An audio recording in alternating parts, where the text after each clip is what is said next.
Hello everyone, my name is Paul, and welcome back to the new news. I hope that everyone's having a fantastic day. I hope that you, your family, and your friends are safe, and if not, I do hope that you find that safety and security in the very near future. There is a ton of stuff that is happening throughout the world today, a lot of updates regarding Ukraine, a lot of updates regarding what's happening in the Middle East, and stuff generally speaking all over the globe.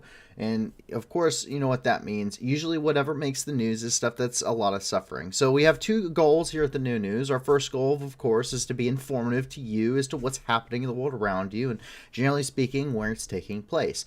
Our second goal, though, is to be the news that gives back, and that is the one that is most important to us here, and that is the whole purpose in doing this, is to be the news that gives back to help people that are affected by these situations. Because when it comes to the news, generally speaking, it's not good things that make the news. It's war, it's famine, it's just horrific situations that people are finding themselves in for a multitude of different reasons. And so we want to be able to help these people that are being reported on, that are being affected by these news stories that we are reporting on every single night.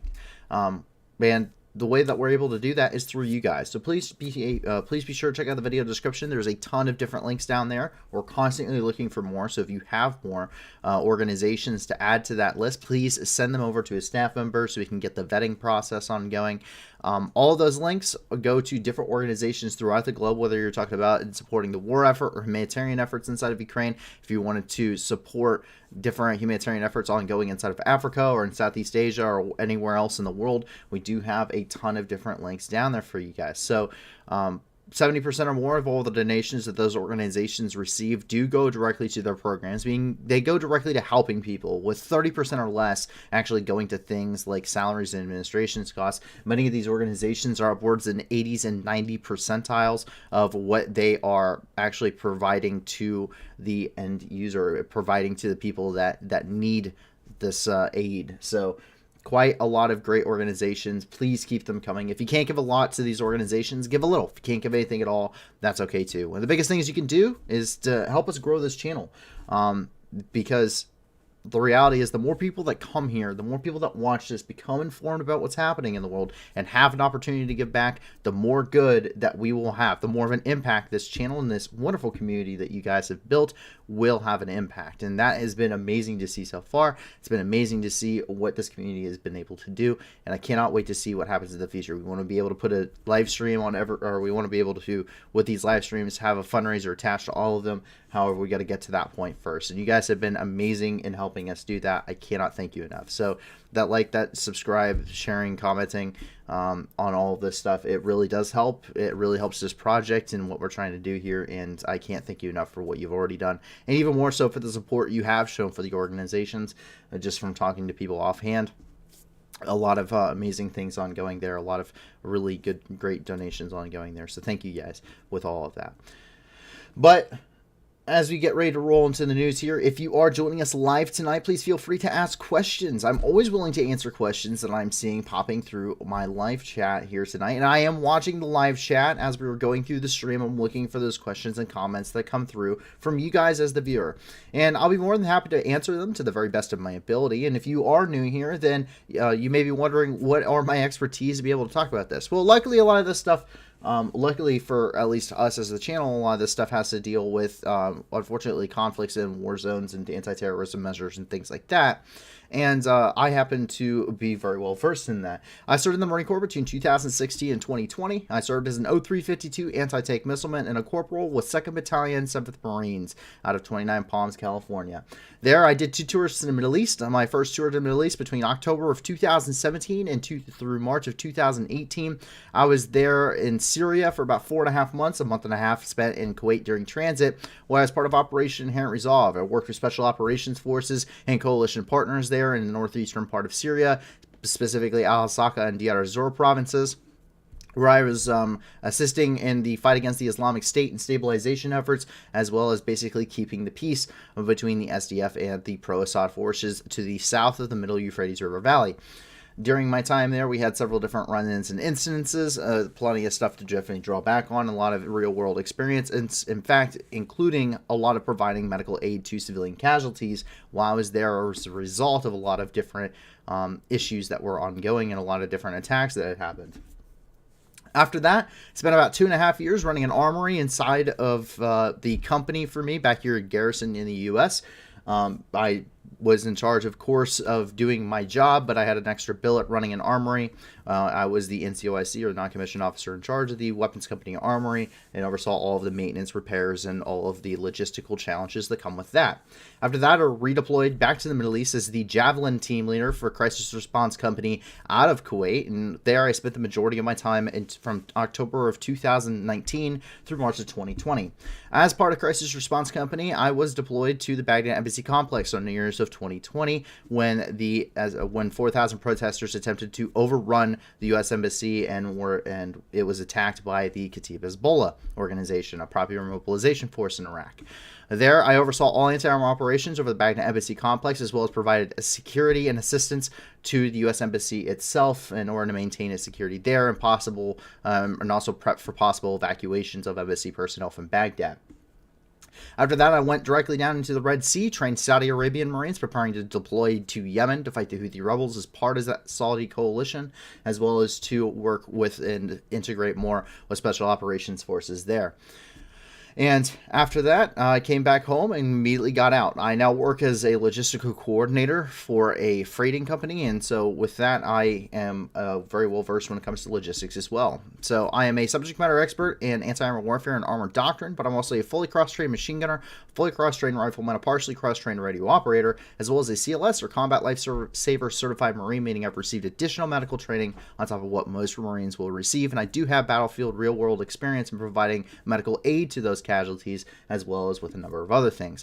While I may not be a subject matter expert in any of these next topics, I do have interest in geopolitics, obviously history, science, and human geography, and many other things, but I am not an expert in any of them. So I will try to address them within my realm of knowledge, but please always, regardless if I'm an expert or not, please always be doing your own research. There is no substitute when it comes to any of these topics. You need to do your own research. And if you want to have a starting point, these maps are available, posted before every single stream, so you can follow along or go back through. And they're also archived all the way back through last April when we started the channel for you guys to be able to check them out. And they have associated links and articles and our sources there, so you guys can go through and see exactly what we're talking about and start your research from there if you were so inclined. And with that, we get ready to move here into the news. There's a lot of stuff going on here. We immediately jump down here into Ukraine, and instead of starting here in Kyiv like we normally do, we actually don't have any major updates coming from Kyiv tonight. Of course, more diplomatic visits from different foreign ministers. Prime Minister, I think, of Finland was there today. And then they actually went down to Mykolaiv. But we have, those diplomatic missions are happening daily, sometimes multiple different ministers from multiple different countries doing many different things, as there was also ministers there with the Verkhovna Rada.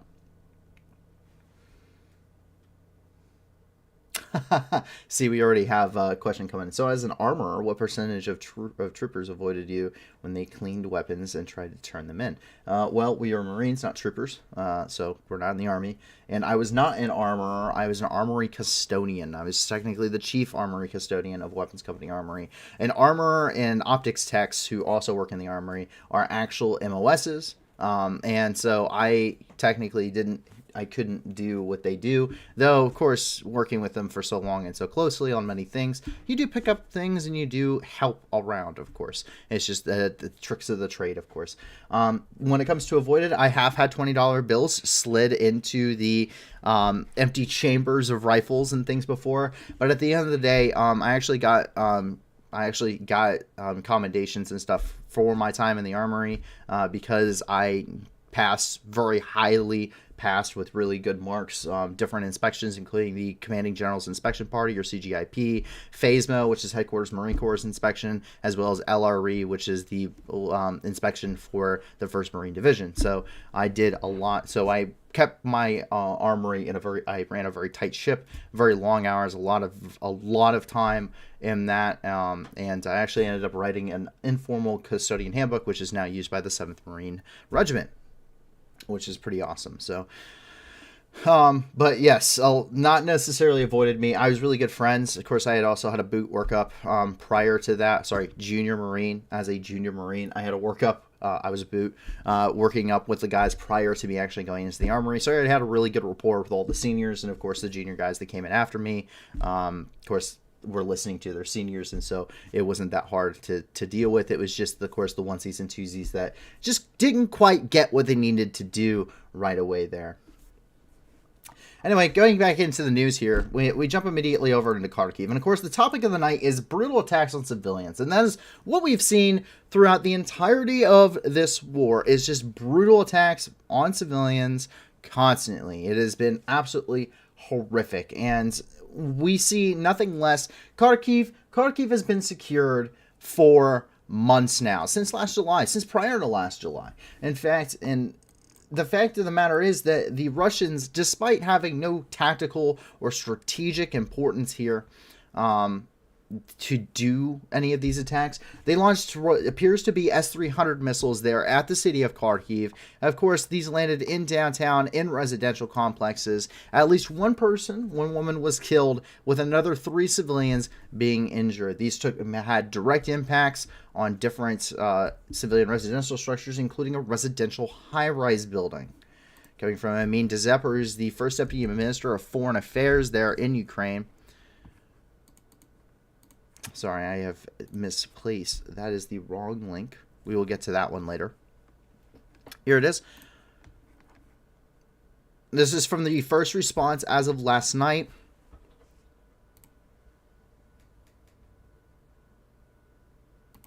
Rescue crews already working there. And I will actually remove this link, because we do have this actually somewhere else. Coming from Noel. This is some of the consequences from the shelling last night. You see complete parts of this structure have been collapsed.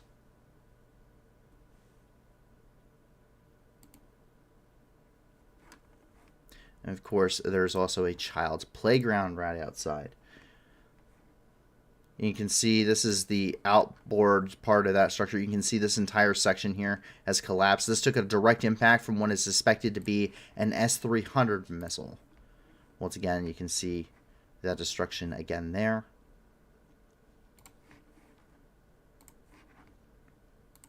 And from the National Police of Ukraine, giving more photos. This is from the immediate response last night from fire crews, workers there again this morning. This gives you a better picture of what that look is there on the ground. There is a child's playground that runs in the courtyard underneath this little apartment block here.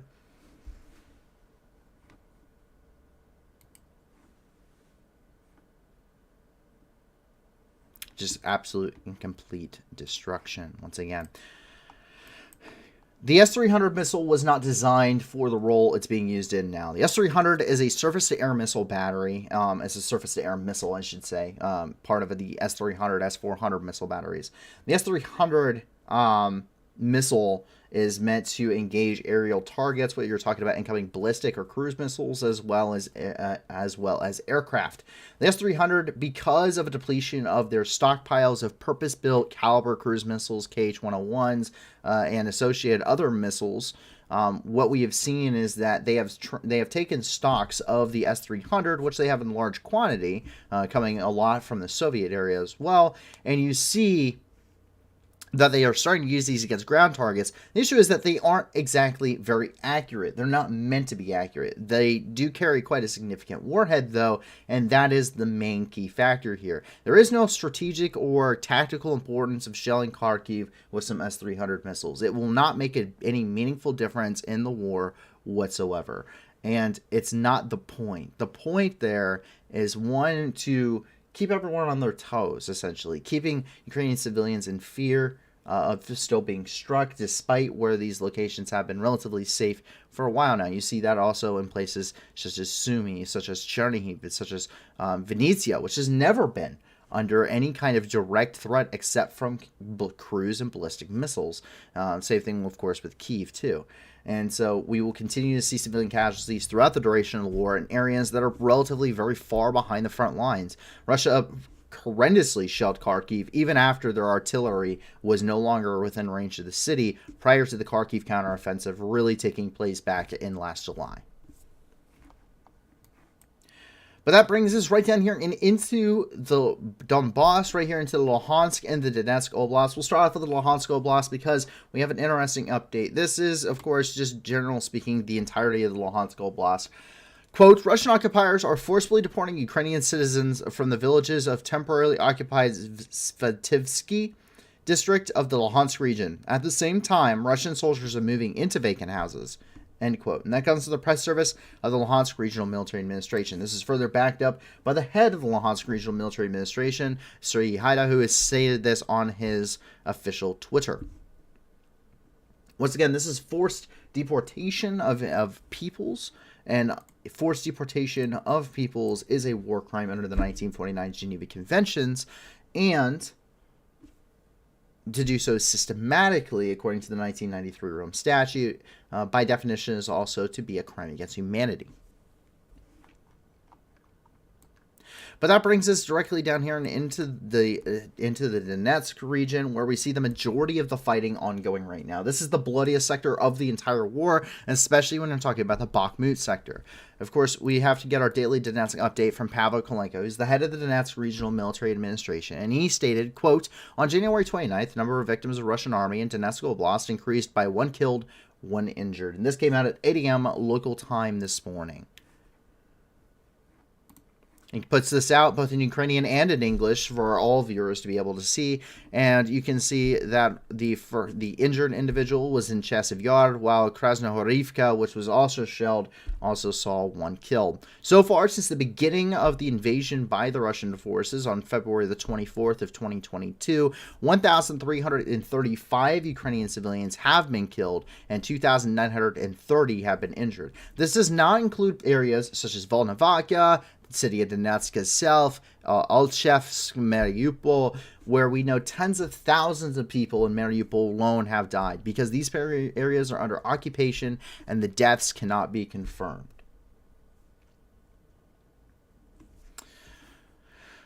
Bookham 40 has asked a question, and he states, quote, so the upcoming Russian offensive, are they coming in from the north or still from the east? And that's a really great question, and that's where you really have to wonder, because there are significant amounts of Russian forces that are up there in the north along Belarus, along the Belarusian and Russian border, Gomel, of course, being another staging area once again, and other areas along the line, with a buildup as well, and a minor buildup along the NATO border here with Poland. And the thing is that it really has everyone puzzled. The expected counteroffensive, the expected upcoming offensive, is expecting to be here in the east. That's really the main focus.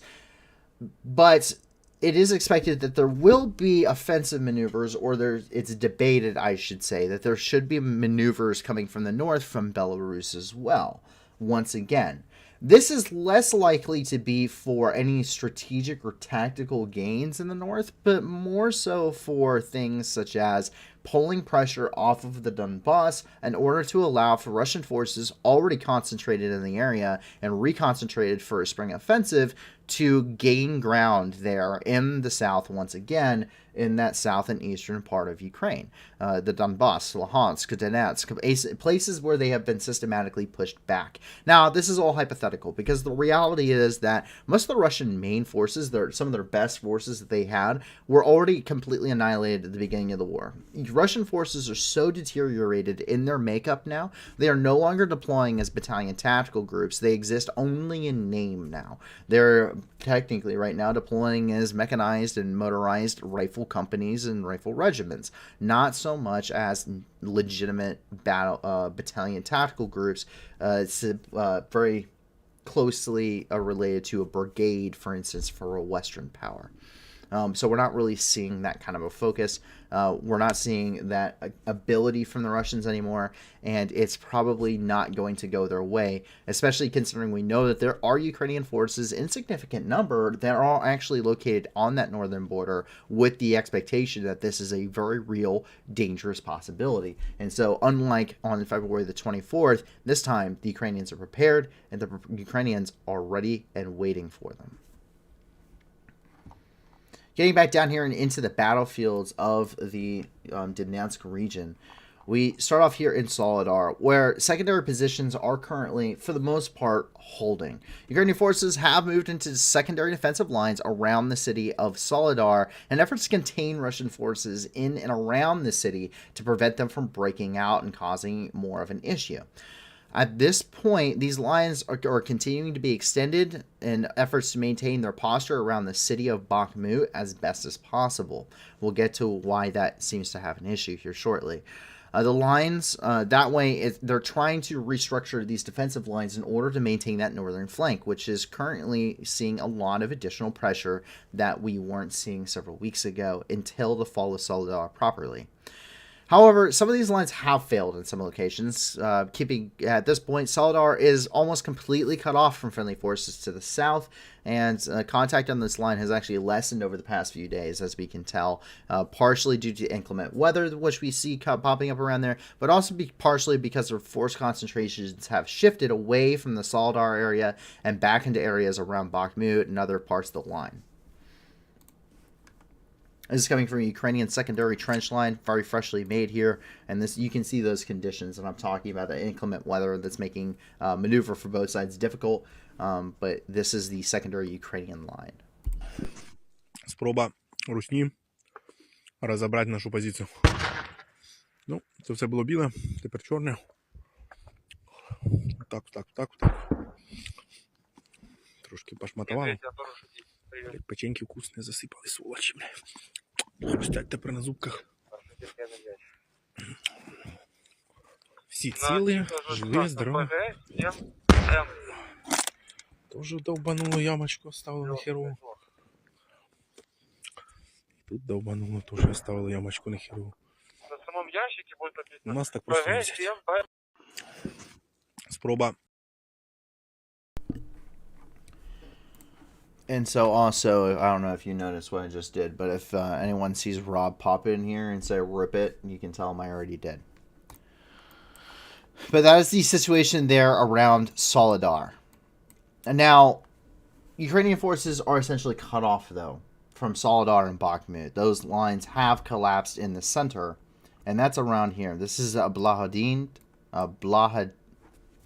I really apologize for not being able to pronounce these things. Blahodotny.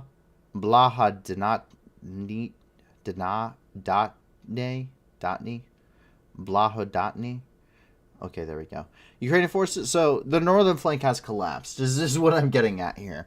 The northern flank for the Ukrainians has really collapsed. It started off with very fierce fighting in and around the Soledar, where Ukrainian forces were met at a stalemate, and the Russians were able to just pour just enough troops to really cause that stalemate to end.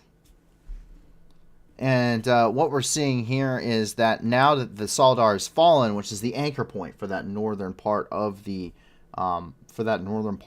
their defensive line for Bakhmut, the dominoes are starting to fall in some cases now. And there was questions as to the encirclement of Bakhmut. That encirclement now appears to be much more of a danger than it was not more than 48 hours ago. And that's because over here we can see that Russian forces, specifically the Wagner group, have captured Blahodotny and have in fact therefore cut off the Ukrainian forces that are north in Soledar from Bakhmut via the T0513 highway, which is the major main supply route between the two cities. This was confirmed by both video and photo evidence of Russian forces at the city. Вот деревня Благодатная. Деревня зачищена сотрудниками ЧВК «Вагнер». Деревня очищена полностью. Боевой настрой дикий. Бойцы готовы идти освобождать вперед мирных жителей.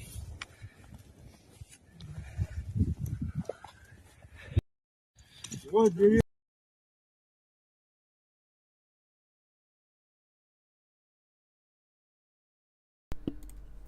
And it's important to point something out here. This, yes, is of course the collapse of the Northern Front. But the problem isn't that. Something that you may notice is the fact that these Wagner group members are wearing Ukrainian military uniforms. Now, when it comes to using military uniforms in a war zone, it's actually a war crime to use an enemy's uniform. It's against the laws of war under the Geneva Conventions, and this is between international armed wars, which is what this is considered. The Wagner Group, while being a private military corporation, because they are being used to subsidize, they're being used in order to bolster the Russian military forces. They are technically, because they are part of the nationality of the member nation, or part of the group which is of a nationality of one of the aggressing nations, or one of the parties to the conflict, they're not considered mercenaries, they're considered military contractors. The exact same loophole that allows for groups like Blackwater, Veterans, and Triple Canopy to operate inside of the Middle East for the United States is the exact same one that Wagner is using. But because they're operating in the interest of an official military, or of the official military, and because they're doing so under orders of the official military, they therefore have to follow the laws of war, which they are not. By using another enemy, or by using an enemy combatant's uniform, not for reconnaissance but for military duties, meaning to actually engage in combat, not just provide reconnaissance or conduct spying or what have you. The distinguishing factor is engaging in combat, which we do know that these guys are. We have seen them engage in combat as such, and therefore this is actually a war crime. Once again, you can feel free to go through and look at the Geneva Conventions. There are several of them, 4 major ones, and also the Convention on Certain Conventional Weapons, as well as the additional protocols to all of these, including 5 for the Convention on the CCW and 3 for the Geneva Conventions.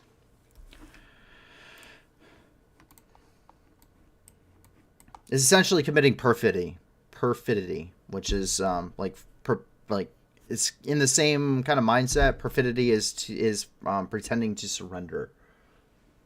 In which case, that is also why you can see entire groups of people be mowed down when one of them pretends to surrender. Coming down here to Bakhmut, the situation is, of course, critical considering what we have just discussed.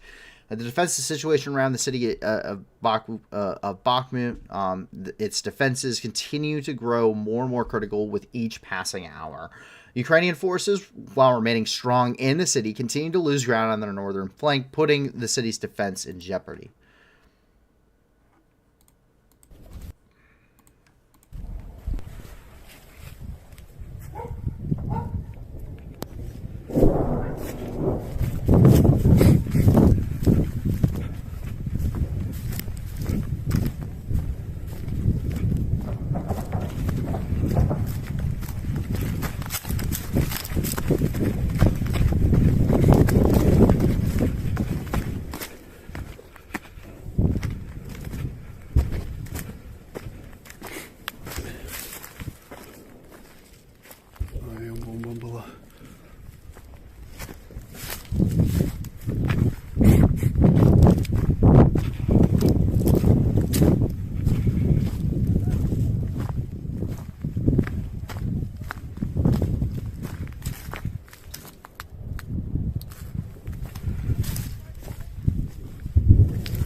Давайте окоп туда им закинем.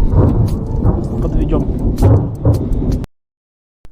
So this is a 100. So they're using a drone in order to adjust fire for a 120 millimeter mortar. They do put a little bit of sound effects in here just for, of course, for drama, but needless to say.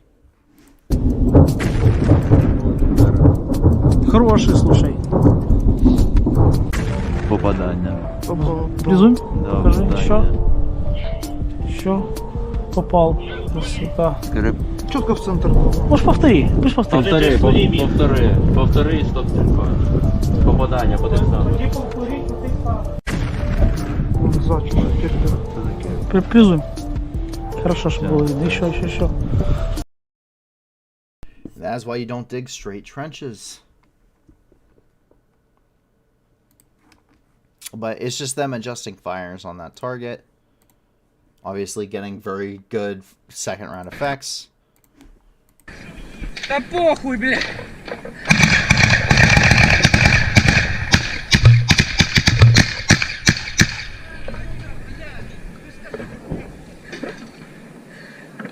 Пацаны! Я выйду!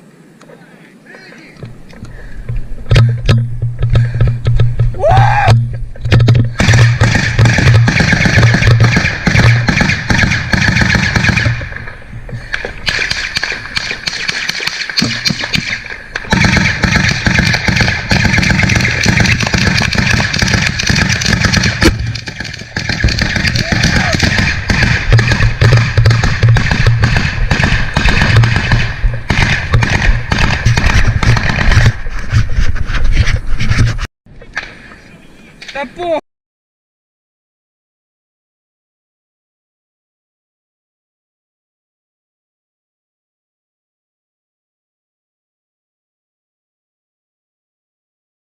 And so here it is. This is in English for us. So this is pretty awesome. There are a couple of people who do speak English fluently and can kind of describe kind of what's going on there, or at least how they're doing. Hey, Voices for Ukraine. So again, I'm on the front line near Bakhmut. Crazy situation because I'm sitting in trench. This is my AK and this is my sniper rifle. So what can I say? We are in position. It's only few of us sitting here in the field, and enemies there and there and there also. So they almost surrender us. They almost around us, and we are in situation when they can approach to our position from any direction. In this situation, maybe your mood can be not so happy and not so high, but for now it's pretty warm weather, and I bring to position delicious coffee, and I'm still alive, so life is really amazing, guys. Life is really amazing.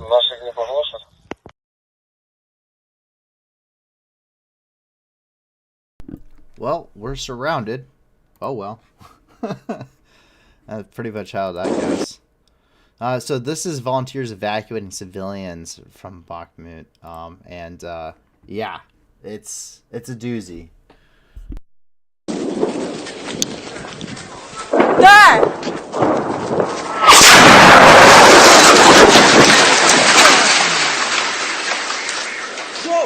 Go, go, go!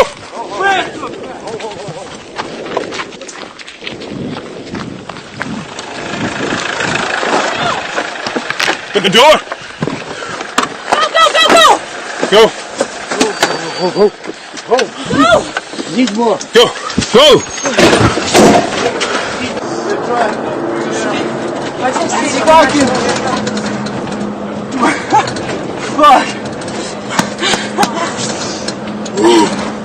I love you people.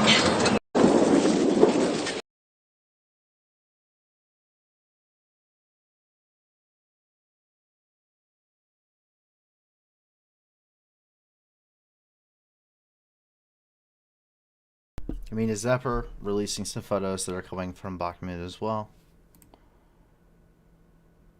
Obviously very telling.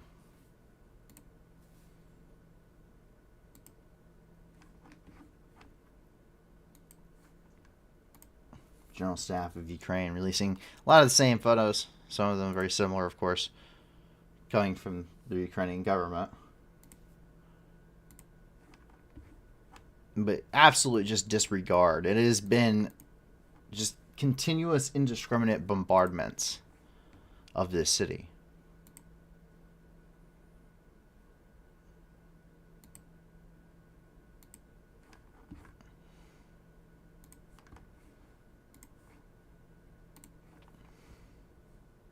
Давай,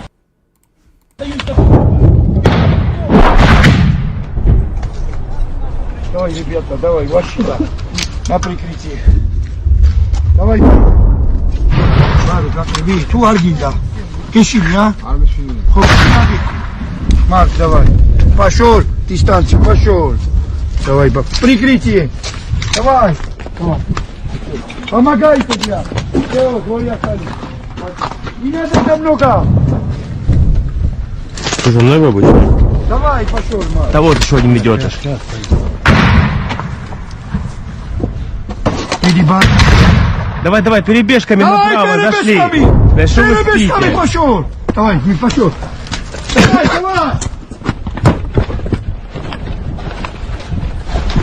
Давай, ребята. Давай, хлопцы, давай.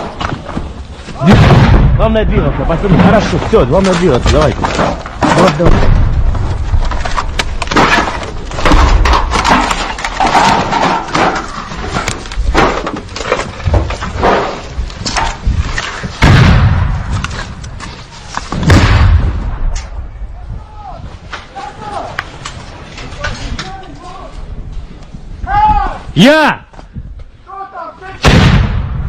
Я в порядке.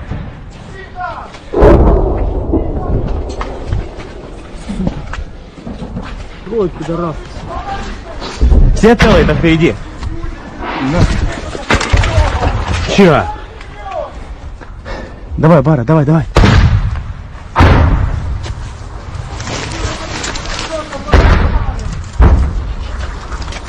Стоят?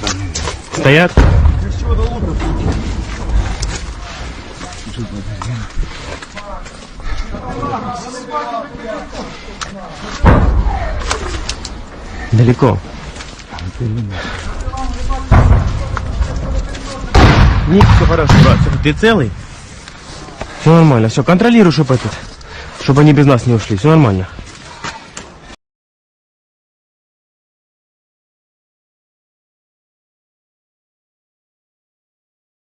And of course, some more photos also coming out. Those coming from Bakhmut as well.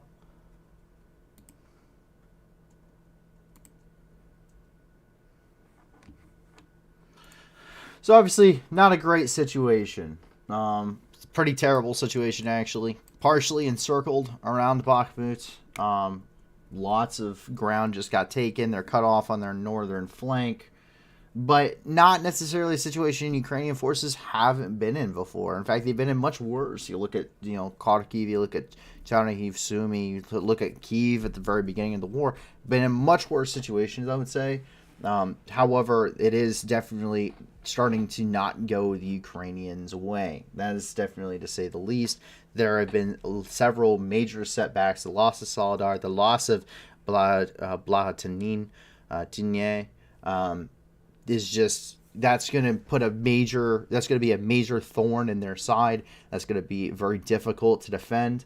And now they have an exposed flank, and they're continually getting pressure by Russian forces, especially the Wagner group, and that's not likely to let up anytime soon. A couple of questions that have come through.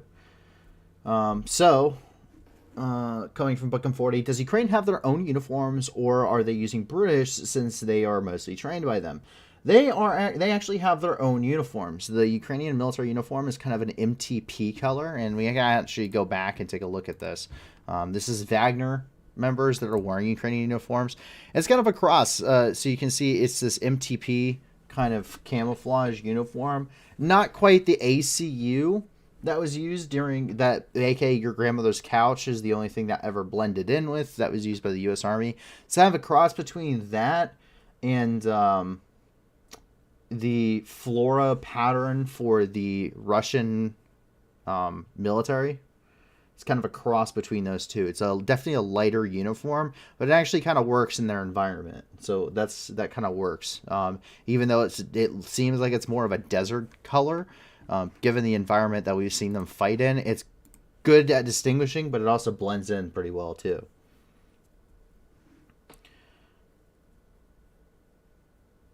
Let's see. Delta Aviation 23, have you ever been inside a Bradley? I have not ever been inside of a Bradley. I know a lot about the Bradley. I know a lot about a lot of tanks, but I have never been inside of a Bradley. The Bradley is used by the U.S. Army.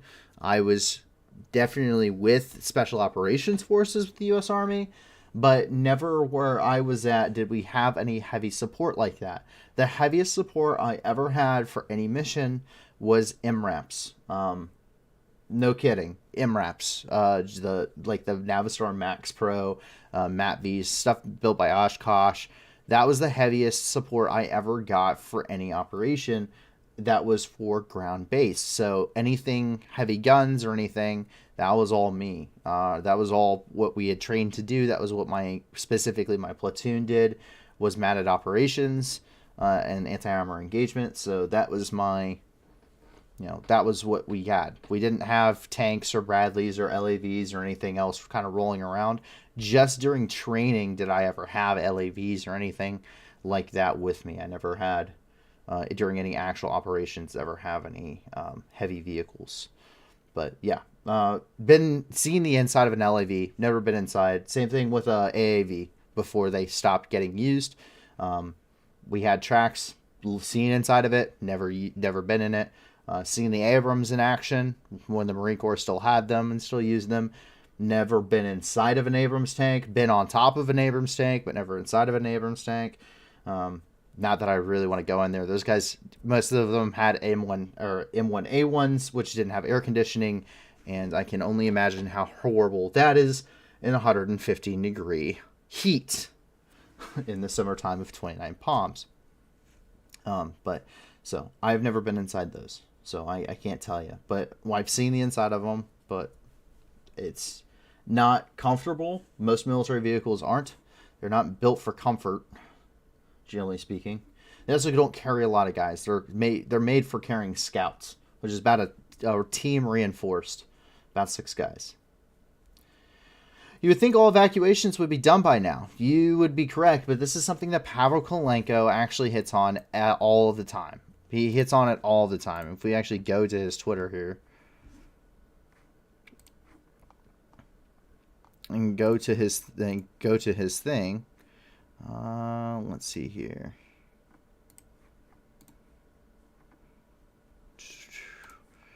Give me the operational update. Yep. Okay, give me one where it's... Yeah, so you can see here, this is from when Kostenivko was hit during the last stream. You can see every single time he says evacuate. Or he said, or not every time, but very often he's going to say evacuate. Because so many people haven't. The problem is, there's a couple of different reasons, but there are a lot of people who, yes, there's a lot of Russian-speaking people, right, in this region, but a lot of them weren't necessarily pro-Russian. A lot of them are just kind of, I don't really care, because I lived through the Soviet Union. I just really want people to stop blowing up my house, because there's been a war ongoing here for 9 continuous years since 2014. So the people here, that's the other kind of problem, or one of the other problems, is the fact that people here don't understand just how much worse it is now, considering they've already lived in a war zone for the past 9 years. People are accustomed to it. People think it can't possibly get any worse, but they don't understand that there is a different type of intensity and kinetic activity that is happening with this war that definitely didn't happen with the every once in a while shelling and stalemated front lines that happened around this area along this entire air contact line during the last 8 or so before this started. It's a different type of ferocity. People think they know what's going to happen. They don't really understand that there is a big difference between what had happened between 2014 and February of 2022 and 2022 through now. There's a huge difference in those types of engagements, that type of kinetic activity that is while brutal in their own right for their own reasons. This is definitely a lot more brutal because it's too industrial first world nations killing each other. And there is nothing more destructive than that. And lastly, a lot of these people don't have anywhere else to go. Their families have lived here for generations in many cases. You know, their family survived under the Soviets. And before that, they survived under Nazi occupation. And before that, they survived under the under Imperial Russia. They survived the Holodomor. They survived everything else that has happened in this long line. The human settlement in this region of the world goes back thousands of years. And some of these people have been around here for thousands of years. This is what they know. This is what they grew up with. Everything that their family has ever done has been in Bakhmut or has been in Soledar.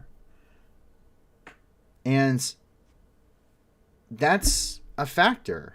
People don't want to just leave that. Where are you going to go? You have no connections or roots to anything else but the house you are in now. That's it. And so a lot of people are very resistant and hesitant to leave, especially older individuals, as we can see.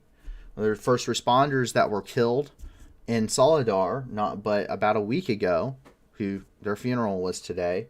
They were going there to get a 57-year-old woman. She's an older woman that couldn't evacuate herself. And that's some of it too. They just can't. They can't evacuate themselves. Some of them are disabled, bedridden, elderly. So it's just not a good situation. There's a number of factors. I don't blame anybody for not leaving. But it does bring a lot more tragedy, I think, to a very brutal war. And at this point, for those that live obviously in Soledar, but for those that live in Bakhmut, it's kind of too late. Some can get out still with some luck and some help. But all in all, if you're in Bakhmut, it's too late to evacuate. That time is long past.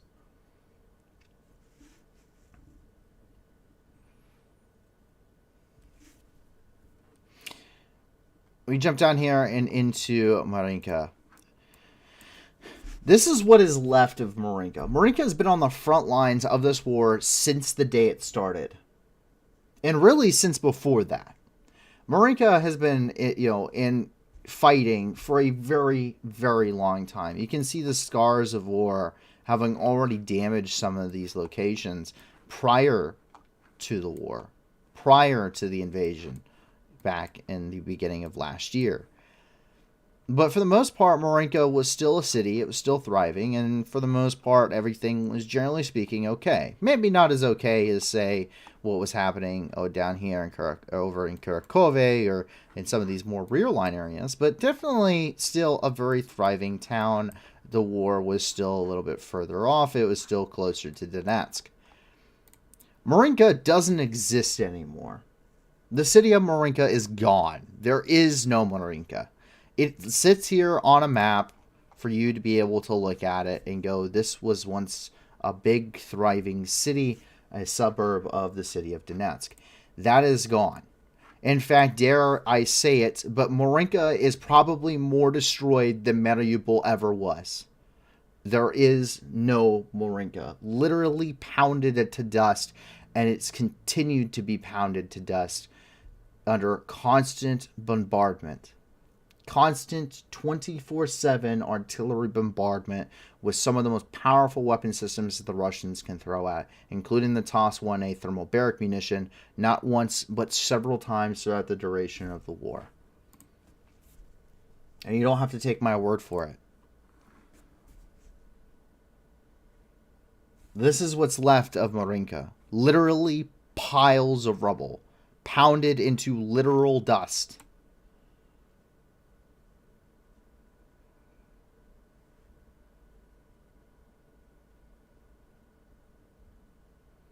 This one building has been hit 1, 2, 3, sorry, 1, 2, 3, 4, 5, 6, 7 times with artillery, not including however many times it was hit here in the back, and not including this connecting section, which is also hit 1, 2, 3, 4, 5, 6, 7, 8 times. 9 times, including the entrance. Literally pounded into dust. This is a World War I like esque location. This looks like Ypres or Ypres in Flanders in 1918.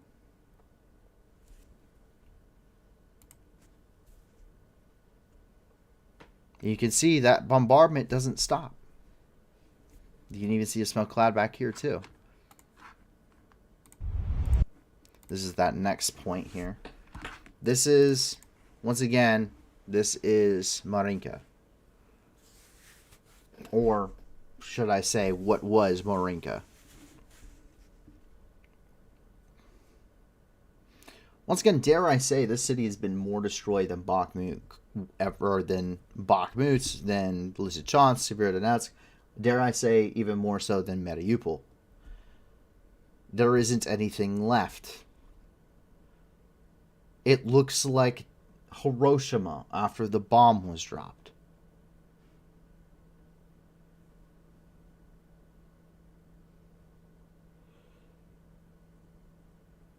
In the words of those of the time, the difference between Hiroshima and everything before it wasn't the destruction, but the number of bombs that were used. This is indiscriminate bombardment at its core. This is what it means. This is a crime against humanity. Under the 1949 Geneva Conventions, indiscriminate and under Additional Protocol 1 of the 1949 Geneva Conventions, indiscriminate bombardments of highly concentrated civilian populations does not just constitute civilians themselves, but also the infrastructure, their houses, their homes, their hospitals, their schools, everything that's protected under the Geneva Conventions. All of them. And the Hague Conventions that took place prior to that. Absolute destruction. And that is what you're looking at here.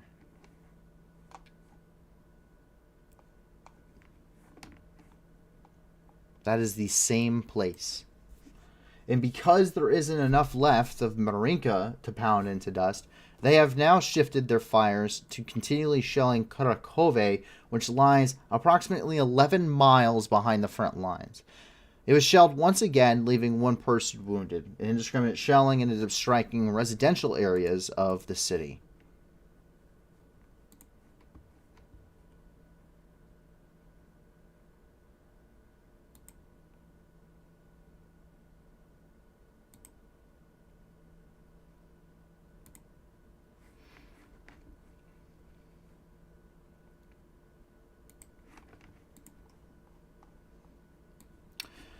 Delta Aviation 23 asks, will Bradley's help the Bakhmut section?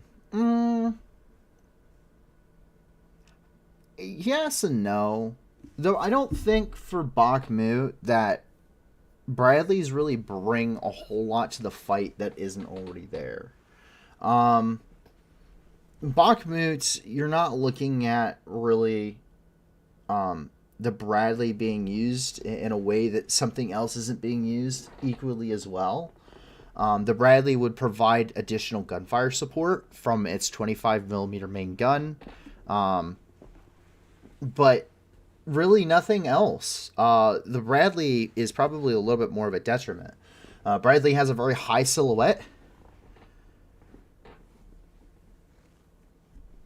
so the Bradley has a really high silhouette, which makes it a very easy target. The Bradley also has a very light armor. It's considered to be an infantry fighting vehicle, but it's also considered to be a reconnaissance vehicle. Very light armor. Aluminum, in fact. And because of this, it's extremely light, it's extremely maneuverable, it's extremely fast, but if it's hit by anything bigger than basic small arms, it goes through it like a hot knife through butter. You see this during the Battle of 73 Easting, when a tank gun round goes in one side of a Bradley, decapitates the tank, decapitates the commander, and out the other side of the Bradley, like nothing happened. It was a perfect hole straight through it. That is the reality of these things. And the Bradley doesn't really pack enough, armor, to take a lot of what it would have to deal with, especially when you're talking about more urbanized combat settings. The Bradley is probably best utilized in the more open terrains. I would see it probably best utilized actually up here near Svatove and down here towards Kremina, specifically over here near Dobrova, just because this more open terrain, sectioned off with these woodlands, means that it has good fields of fire. It can use its optics to its maximum potential, really, for this battle, for this type of battle space. And then it can also employ those. It can also employ the tow missile to engage enemy armor and also engage enemy fortified positions. Because the secondary job of any anti-armor system is to actually engage fortified positions, which is why one of the 8 variants of the tow missile is the tow bunker buster, the BGM-71H.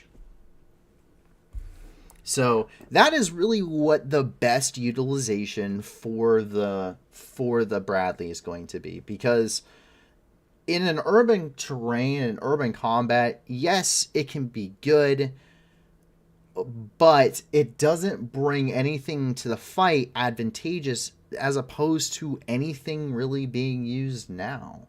The biggest thing is its optics, and the urbanized terrain, the heavy woodlands, the absolute amount of destruction that's taking place there really doesn't allow for its optics to be utilized really at any other point than nighttime to be any more effective than any of the analog systems from former Soviet equipment that they're already using. So I don't think it will make a huge impact around Bakhmut. I think over by Kremina, Derbova, and over by Svatove, where the ground's a little bit more favorable, the terrain is more favorable for Bradley's support, in my opinion, if I was to employ them. Of course, once again, I've also never stepped foot inside of a Bradley, so...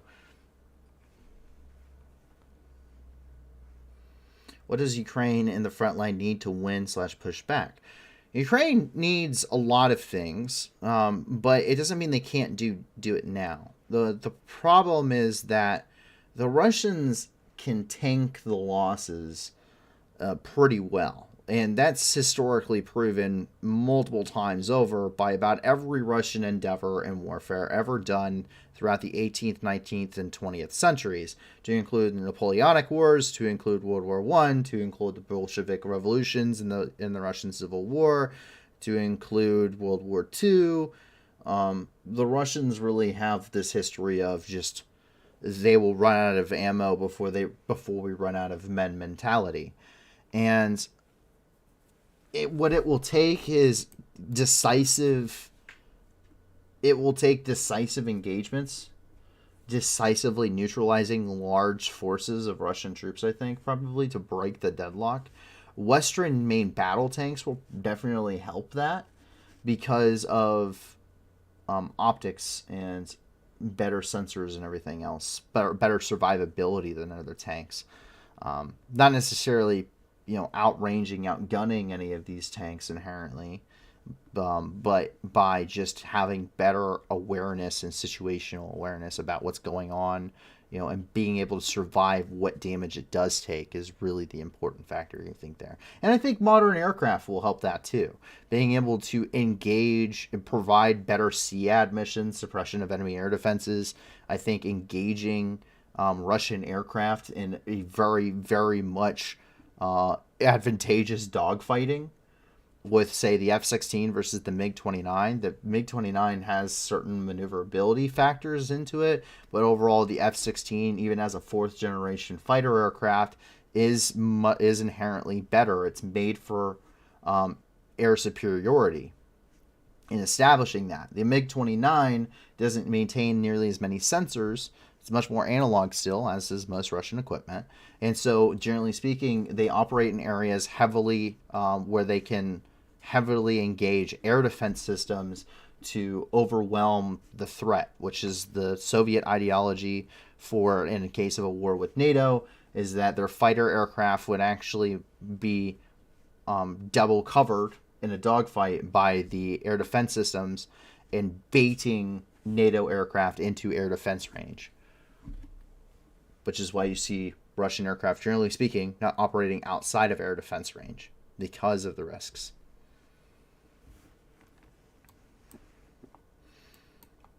Jumping down here to Volodar.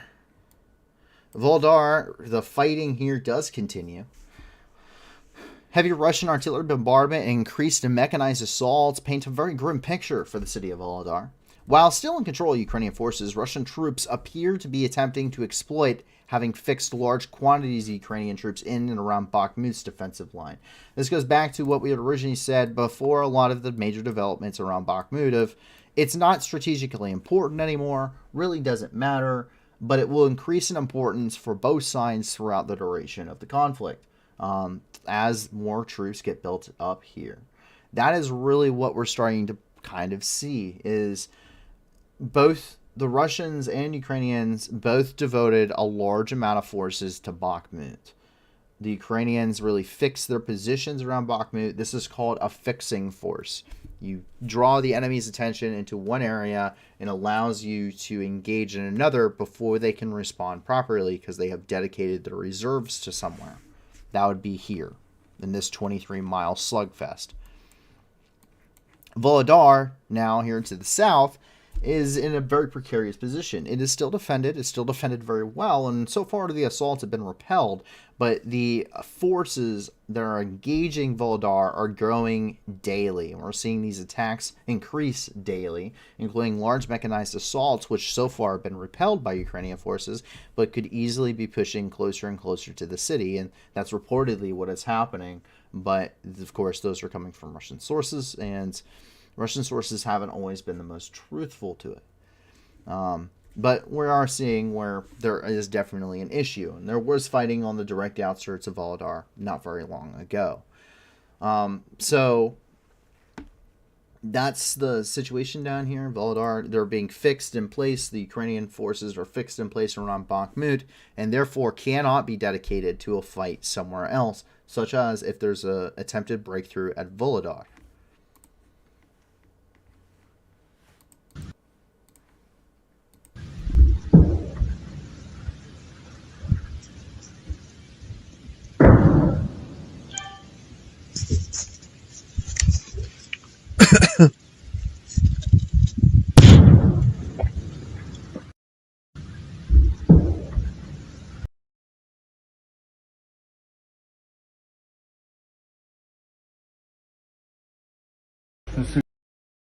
Наша пушка, по-моему, для суда.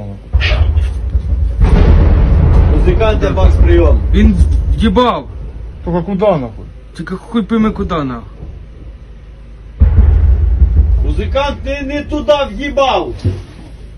Або пролетіло сквозь. Він лівіше в'їбав, да? Да не все, бля, перед собой бije Десь по нахуй. забору Да хуя. перед собой нахуй. Вище, вище хоти. Підніми вище, музикант, вище підніми, йобне. Ебать, ну направление, блядь, сейчас. Что? Ну все перед собой ебал. нахуй. Направление может и правильное нахуй. Ну. Напрямок правильний, тільки хоч собою. Музикант, я бакс, я бакс. Не, опять. Вище, йобне в Еще ногу. выше, он опять дернул, опять не долет, еще выше. Ще вище. Направление Ще вище, правильное. направлення то, ще вище, підніми ствол, в'їбе.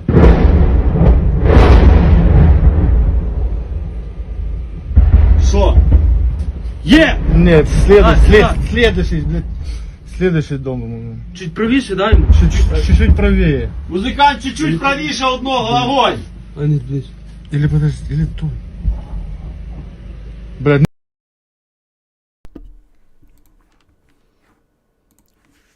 So you can see the intense artillery bombardments and what's happening as a result. And Aravis, one of our researchers, said Russian propaganda actually said that there is no civilian infrastructure during war because those could be repurposed for military uses. I am speechless. Yes, we've seen the Russian media state a lot of things. And you can actually state, well, Russian media, it is propaganda. The reason why is because RIA Novosti is owned by Russia Today, essentially, or RT network, which also owns a lot of other things, including Reply.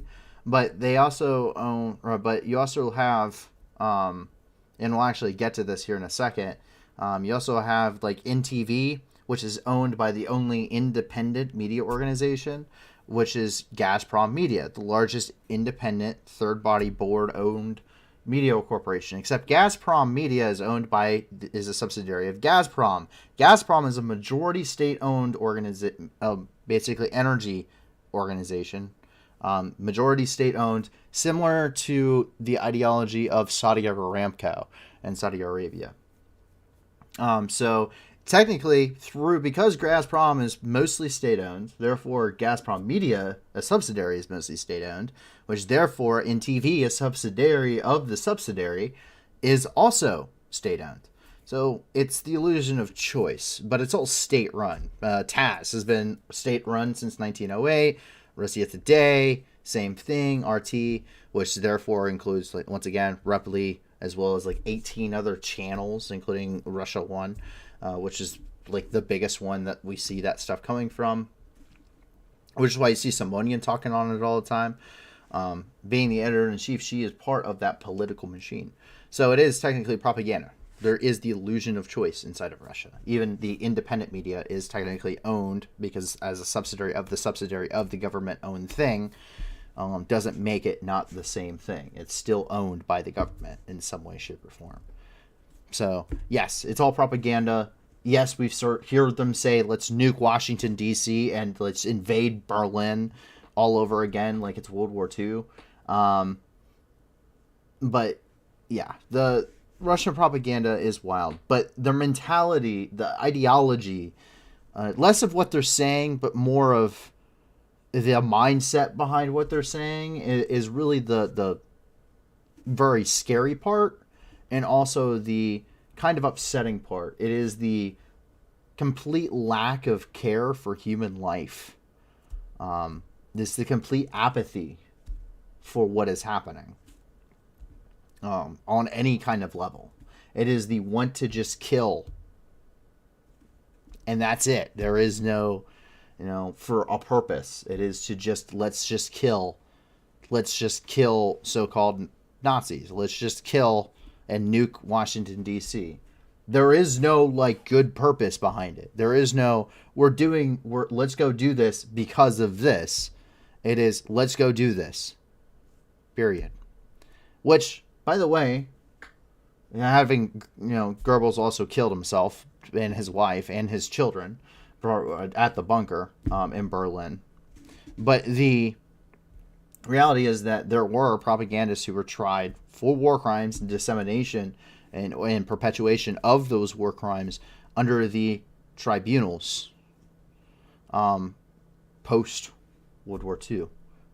So Nuremberg trials included propagandists.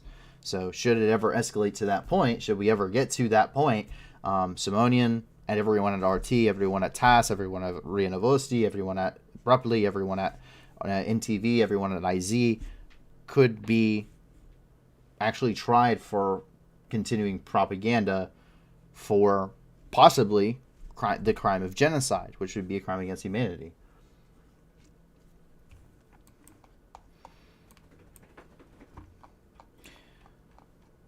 Over here, this nice, lovely little bridge, we can see HIMARS at work, actually coming from IZ.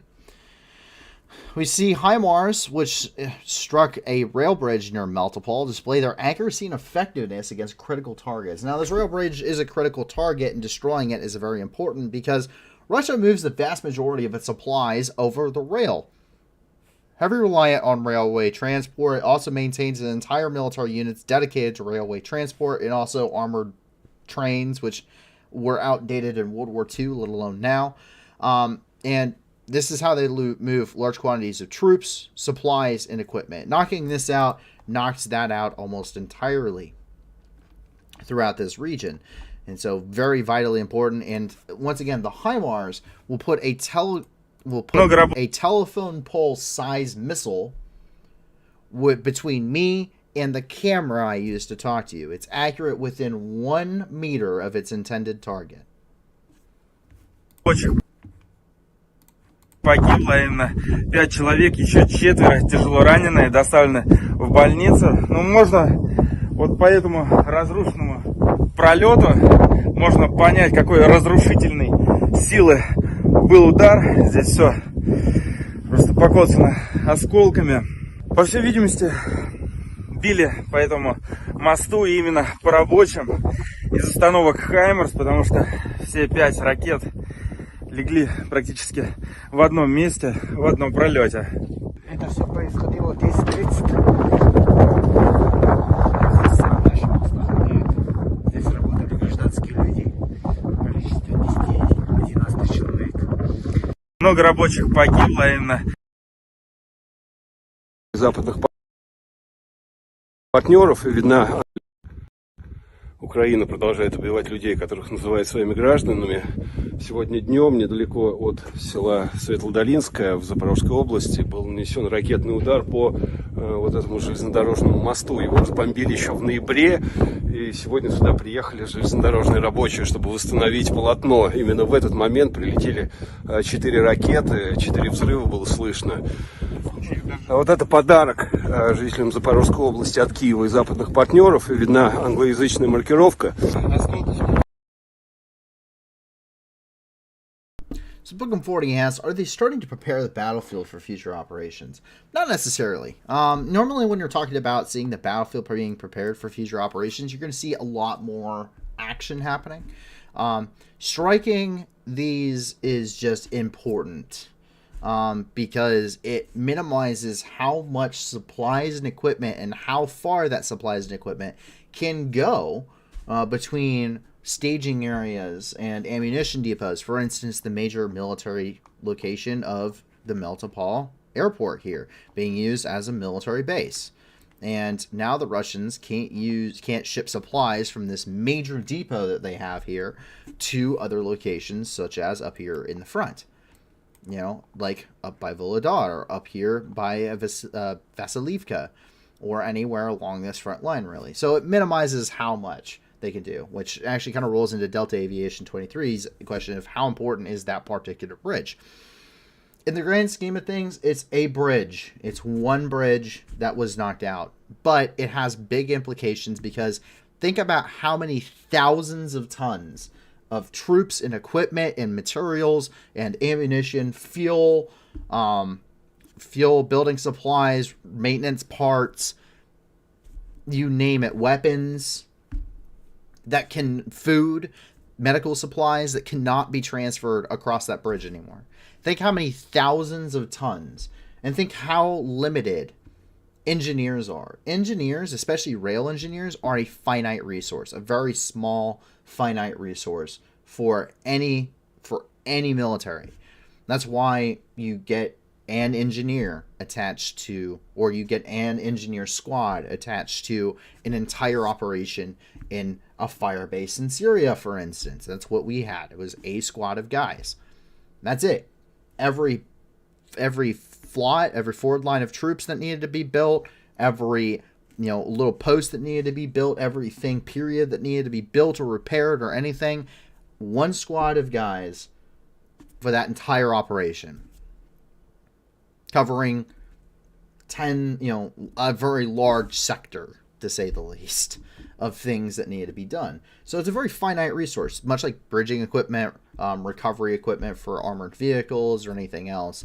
It's a very limited use resource. And so how many bridges have we seen that have been destroyed? Normal bridges, vehicle traffic bridges versus rail bridges or any of the other major infrastructure that needs to be built up. And they're trying to use these engineers to build and extend defensive lines, which just isn't really feasible if they're constantly repairing things, which they can't. You have to do one or the other. You really don't have the resources to do both. Or maybe don't have the supplies. So that's its importance. But no, it's not indicative. Going back to the first question, it's not indicative of preparing the battlefield for future operations. It's just trying to minimize the supplies so that way they can start that condition for setting those conditions for future operations. You would see a lot more, like we saw with the Kherson Oblast, knocking out the two bridgeways, Novikhovka and the Antonovsky Bridge. Knocking those out, striking the different locations, the different river crossings here, but across the inlets and across the Dnipro River. Striking at different ammunition depots located here, knocking out communications arrays, knocking out whatever you could. That sets conditions. You'd see a lot more. Not necessarily a one-off incident. That's just trying to knock out a vitally important target. That is going to affect a large sector of the war period. And it's also but that's not necessarily setting conditions. We would see a lot more of that happening in this area. We'd see ammunition depots going up. We'd see Tokmak getting struck 4 times in a row probably, and stuff like that. And we'd also see the Melitopol airport basically be annihilated repeatedly, much like we saw the Kherson airport over by Chernobivka. Speaking of Melitopol, an NTV anchor was raped and the crew attacked by Russian troops. NTV released a statement regarding the condition of anchorwoman Olga Zenkova and her cameraman. Russian troops of the Kadarovite Akhmat Battalion, located in the city, attacked the duo while they were reportedly having dinner at a local restaurant on the 17th of January, 2023. As a result, Artem Epifanov, who is the cameraman, received unspecified moderate injuries after being beaten by the men. However, Olga Zenkova, the anchorwoman, was gang raped by the Akhmat fighters.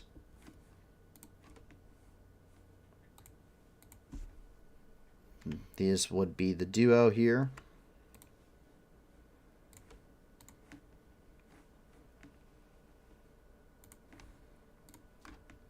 And this is the statement released by NTV.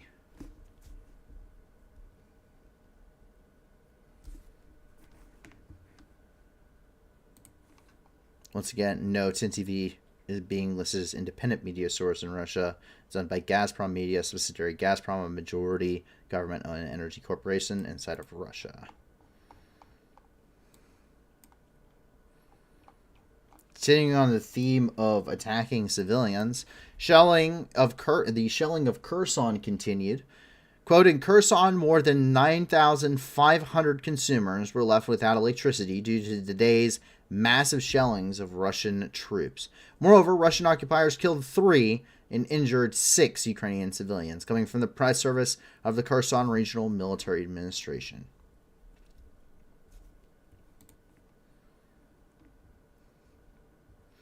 This is the consulate for Peru.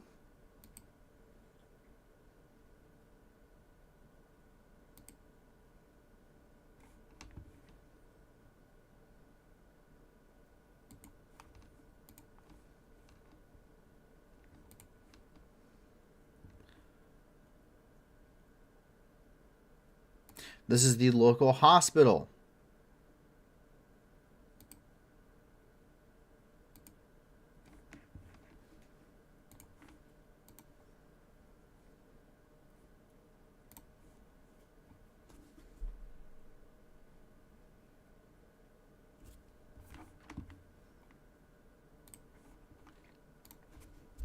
And coming from the Ministry of Internal Affairs.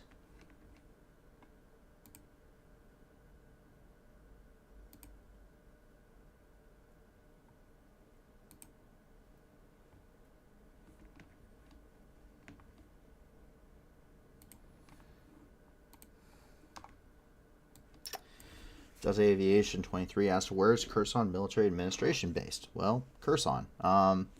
They have reopened their offices. I'm sure some of it is also based up here in Mykolaiv, just like we had seen earlier in the war. but these administrations usually are operating somewhat remotely and somewhat dispersed, especially after the attack on the administration's building in Mykolaiv as well, which almost killed Vitaly Kim, but it did end up killing 28 of his staff when they hit that administration's building many months ago.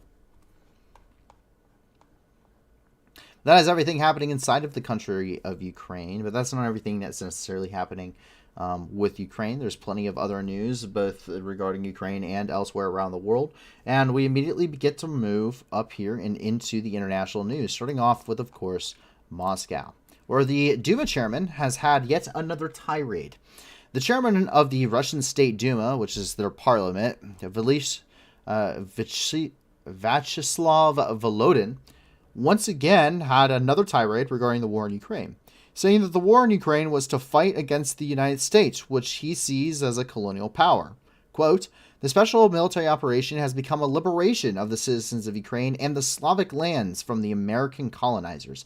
Yankees, get out of Ukraine." End quote. That's coming from Vyacheslav Volodin, the chairman of the Russian State Duma. This was reported on the official Russian State Duma website.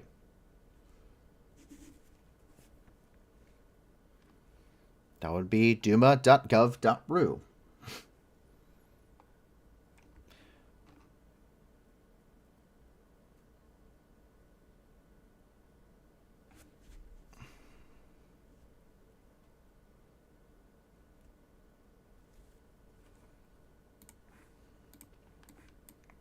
It's not the only crazy thing being said. The Ministry of Foreign Affairs blames the United States and its allies for interference with the OCPW report that recently came out. This is the report which stated that there are grounds that suggest that the Syrian Arab Republic under Bashar al-Assad and the Russian Federation used chemical weapons in Duma in 2018 to kill 43 civilians using chlorine gas dispensed from a helicopter, an Mi-8 model. The Ministry of Foreign Affairs of the Russian Federation has stated that they believe that the United States, UK, and other allied powers have forced the OCPW to report that the Assad regime, with assistance of the Russian forces, committed the Duma chemical attack in 2018. The Russians stated, quote, "In connection with the release of another falsified opus that is so-called Investigation and Identification Group, or the IIG, of the OPCW, which, in violation of the provisions of the Convention on the Prohibition of Chemical Weapons and the UN Charter, is entrusted by the United States and its allies with the task of identifying the quote-unquote guilty of the use of chemical weapons," end quote. And also, quote, in fact, these cylinders were simply brought by the forgers of the white helmets into a residential building and could not be dropped from the aircraft," end quote. And the next quote here, "Obviously, the GRI was faced with a task which it never completed to justify the aggression of the United States, Great Britain, and France against Syria, which, under the pretext of the Duma incident, launched on April 14, 2018, literally a week after the chemical production, a massive missile attack on Syrian civilian and military facilities in violation of the fundamental norms and principles of international law," end quote. It's important to note that the White Helmets are a humanitarian group of first responders organization, which has been deliberately targeted by the Russian and Assad regimes with artillery while providing critical aid to the wounded during the attacks on locations such as Aleppo and Idlib. Both nations classify them as militant organizations, despite the group not having shown any sway to one side or other in the conflict, nor ever taking up arms. Coming from the Russian Ministry of Foreign Affairs in Russian. Coming from their official Telegram, which is where these quotes come from. It's wonderfully translated for you all. And coming from the Russian Embassy in Canada, who they put their cute little fake thing here. Another fake disseminated on behalf of Melanie Joly. The truth is the Duma chemical attack was a false flag provocation perpetrated by the Jaish al-Islam militants assisted by the White Helmets directed by Western intelligence agencies. Madame Joly is perfectly aware of that.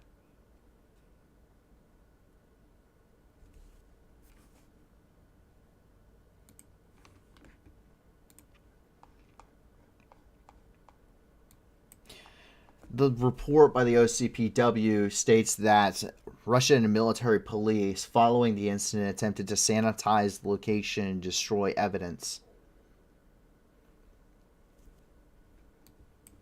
This would not be the first chemical attack carried out with the assistance of the Russian Federation. In Brussels, a stabbing attack occurred at the Schumann metro station. 3 people were injured, one seriously, after a knife attack at the Schumann metro station in Brussels on Monday evening. The incident took place at around 5:45 p.m. local time on a train that was arriving in Schumann station. A 30-year-old man was arrested by police inside the metro station. According to witnesses on social media, the person who was arrested had tried to attack people in the metro station with a knife.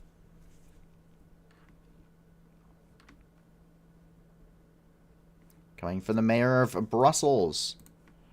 The knife attack at Schumann Station, the collaboration of various federal police services and the ZPZ Polbru enabled for a rapid arrest of the perpetrator.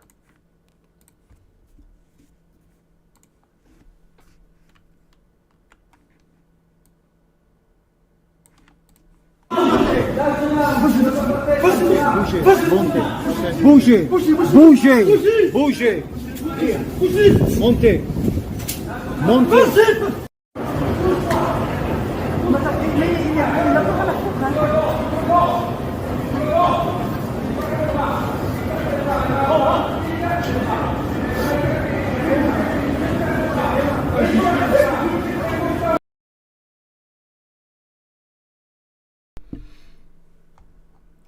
Meanwhile, in Geneva, World Neglected Tropical Disease Day is occurring.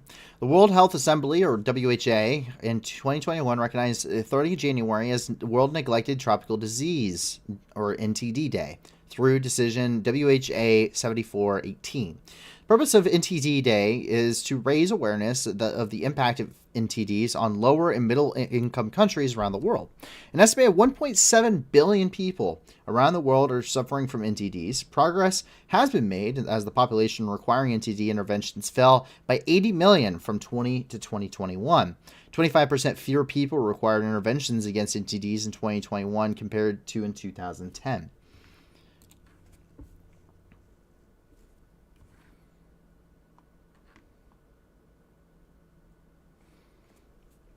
So the 5 things that the WHO wants you to know about NTDs is that they're caused by viruses, bacteria, parasites, fungi, and toxins.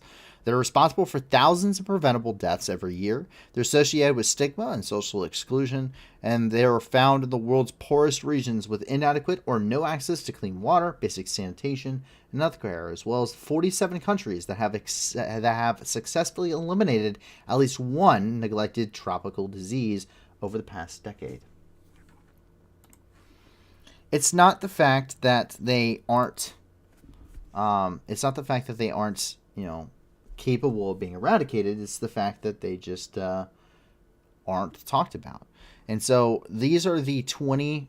These are 20 of the preventable NTDs you can get: Buruli ulcer, Chagas disease, dengue and chikungunya, guinea worm disease, echinococcosis, foodborne trematodiasis, human African trypanosomiasis, leishmaniasis, leprosy, lymphatic filariasis, mycetoma, chromoblastomycosis, and other deep mycoses, onchocerciasis, rabies, scabies, and other ectoparasites, schistomaces, soil-transmitted helminthiasis, snakebite envenoming, tenacis or cysticercosis, trachoma, and yaws.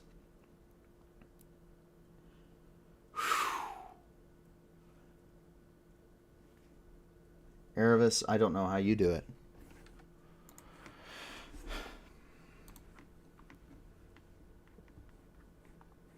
Coming from WHO African region.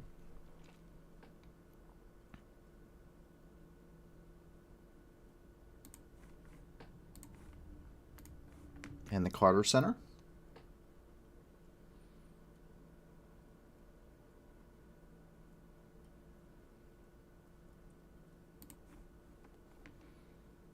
And U.S. aid for global health.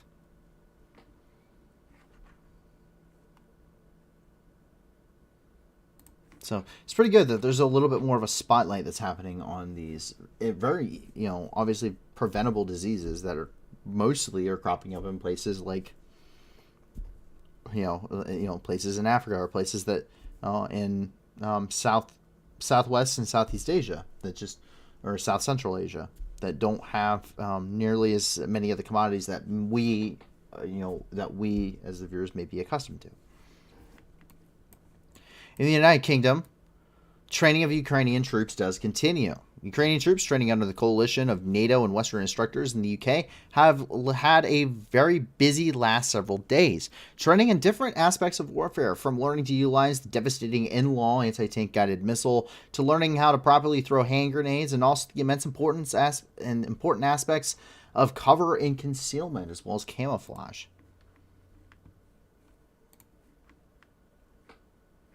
Nothing wrong with learning a few things about a very effective anti-tank guided missile system.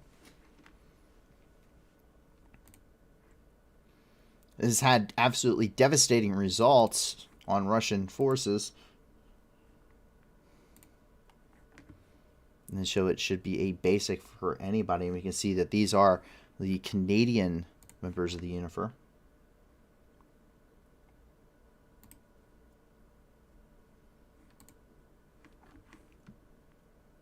Basic infantry movement tactics.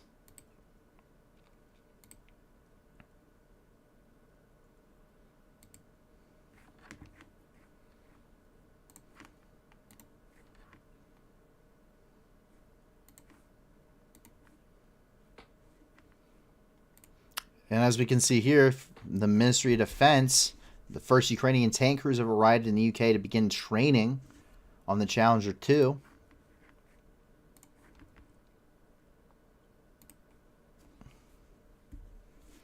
Gotta love the blue body hand grenade.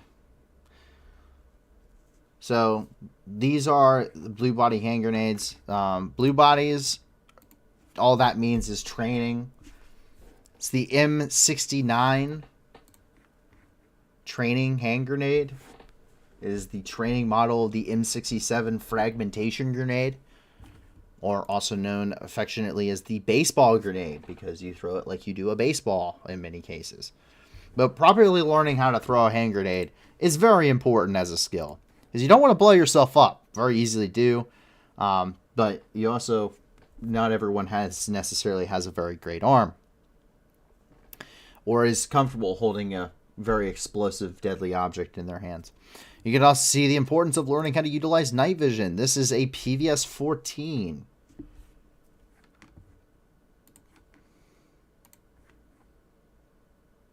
It's a basic model of night vision most people use, or most modern militaries use, what I've used.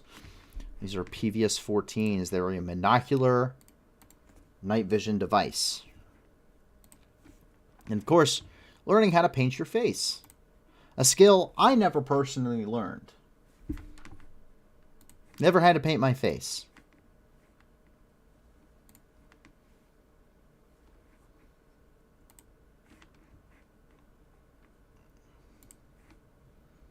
So it's always good seeing these guys learn those basic infantry skills, basic infantry things.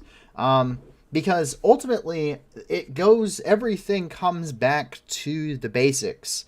Buddy rushing, for instance. You learn it as one or two people, but Two buddy teams can buddy rush with each other inside of a team. Two teams in a squad can buddy rush with each other. Two squads can buddy rush. Two platoons can buddy rush. Two companies can buddy rush. Clear up until division levels. One division could be on the move. The next division is holding down is holding down that suppressive fire and fixing. So it's, basic things that you learn, every individual action that you learn, basic tactic that you learn is built up. And those basic skills are things that is what gets the job done. Your basic marksmanship. Your basic marksmanship will always apply.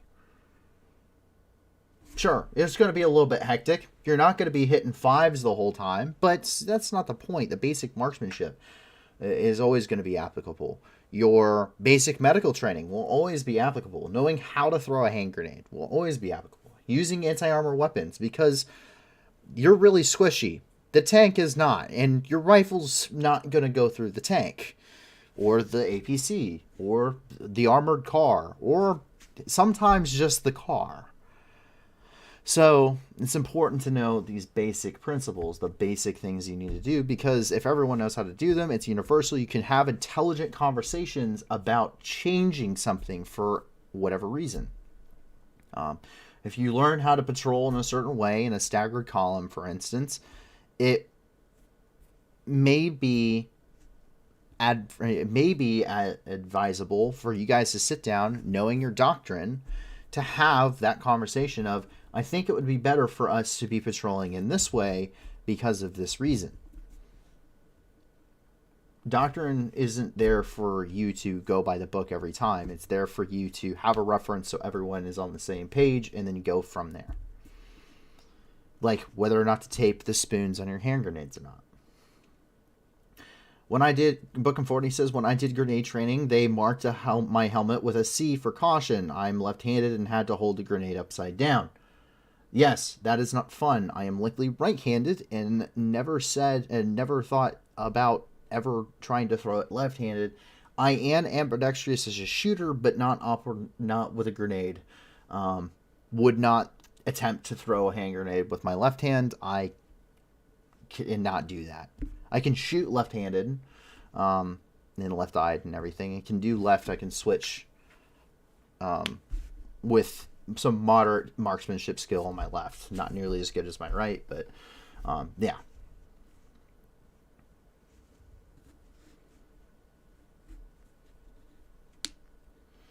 Arabic says, at least folks with green-red color blind could see it as blue. But I doubt it being related. Actually, very important. There are certain jobs you cannot have if you are colorblind. My job as an anti-tank missileman, you cannot do if you are colorblind. You cannot do it. You are not allowed to do it. Why? Because everything is green and red. Which means it's not very helpful for someone to look at a gray screen. But yeah, it's just important to know the difference between those things. Yes, there are a lot of jobs you cannot do if you were colorblind in the military. Maintenance, for instance, you can't do. A lot of maintenance jobs as somebody who's colorblind. You cannot operate the TOW or Javelin missile systems if you are colorblind, or a lot of things. It's just dependent on what the severity is. But yeah, it does have actually some relative importance, especially when you're talking about guys who could be in a saber system. You don't want to put the guy in the saber system and then tell him to shoot at a tank, and he goes, I can't see the tank. Oh shit, he's colorblind. Not the time to find out. A bus carrying Syrian military personnel hit an IED here near Dara on the road from Dara to Damascus. It was carrying military personnel and was on its way when it was attacked with an IED. Official sources claim up to 15 wounded soldiers. Locals write of 10 dead and 13 killed. Obviously, you can see that bus is absolutely and totally destroyed.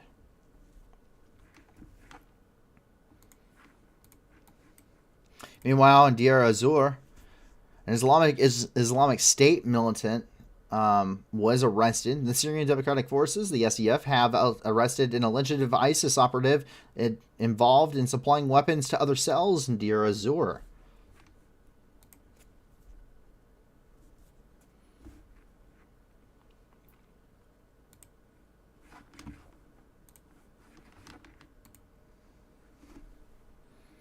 Coming from the SDF. Curious if this is going to be the YPG, YPJ, or if this is going to be the or if this is going to be the one of the Arab units. Nope, not going to show. There's more than just the YPG, YPJ, by the way, inside of the SDF. There's like 6 different groups. Some of them are Arab, a lot of them are Kurdish, though. It's predominantly Kurdish, but it's not completely Kurdish. There's also former ISIS militants that are in it. They actually switch sides. They're called the Black Patches. I've met them, but I wasn't particularly happy to be around them. Fair says, can't recall where, but I think UK, but Ukrainians are doing training on Chinooks. Big eyes. Yeah, never seen that being talked about, but it's definitely a possibility. The Chinook is a pretty... I haven't seen it personally, so keep in mind, not everyone sees everything, right? Everyone's getting bits and pieces. But I've not seen any formal announcement or any formal things of Ukrainians training on the Chinook. I have seen from Flight Radar 24, I have seen a lot of recent military defense training flights being conducted in the United Kingdom. And I got that for sure. I don't know if that's the UK, I don't know if that's NATO allies, and I don't know if that is them training the Ukrainian pilots, but I have not heard of them getting the Chinook. The Chinook is a very effective helicopter. By the way, British pilots are insane in the Chinook. They scare the shit out of me. But the Chinook may also be... It's very versatile in what it's capable of doing. It can do heavy lift operations, which is what's great about it. But it also has some difficulties in combat situations. Unfortunately, the Chinook is not the most maneuverable girl of them all. She's big. She isn't nearly as maneuverable as some other helicopter platforms are, and she can carry a lot, but is it really worth it is the question, because as we've seen in Afghanistan, it doesn't take much for a Chinook to go down. So it's possible, but I don't know if that's the route they would go. I'd much rather see Ukrainian pilots operating Blackhawks, considering the Army's getting ready to get rid of their fleet. I watched what I watched was definitely infantry training to hop off of it quickly. Yeah, the basics of what you do when you get off of a helicopter don't differ between what the helicopter is. So you would do the same thing for a CH-53 Sea Stallion as you would do for an MV-22 Osprey, as you would do for a UH-1 Huey. That doesn't change. The tactics remain the same. It just doesn't matter if you're going out the back or the side or whatever. It's all the same. So the basic fundamentals of conducting an air assault don't change depending on the aircraft.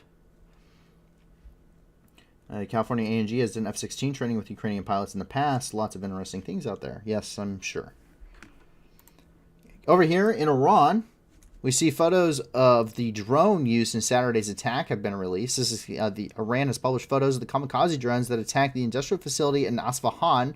They also showed the roof of the building on which the drones fell. These drones look like a remake of conventional civilian vehicles. While it is obvious that the attack had a high organization and good intelligence, it is worth noting that the result of the other attacks in the north of the city, in the north of the country, and in Tehran are not published, and the authorities prefer not to talk about them, focusing on Isfahan.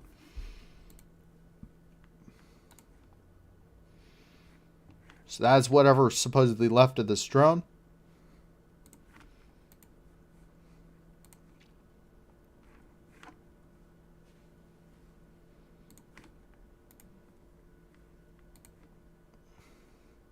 As the roof of the building.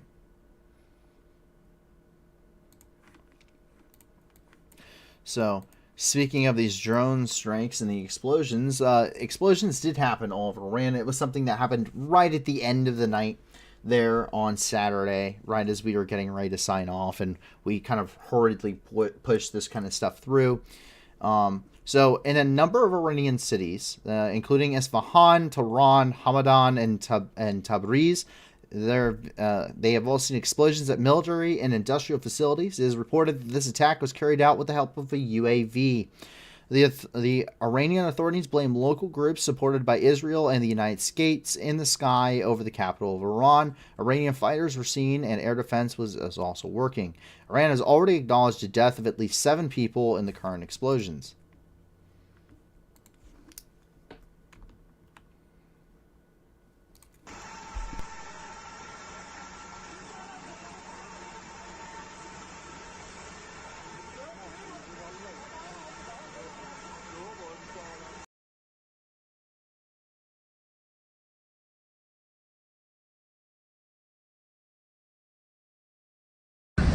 اما تو این یه پد آفندر فواره کردن نمیدونم چی این یا یه پهواد بود درسته؟ یه پهواده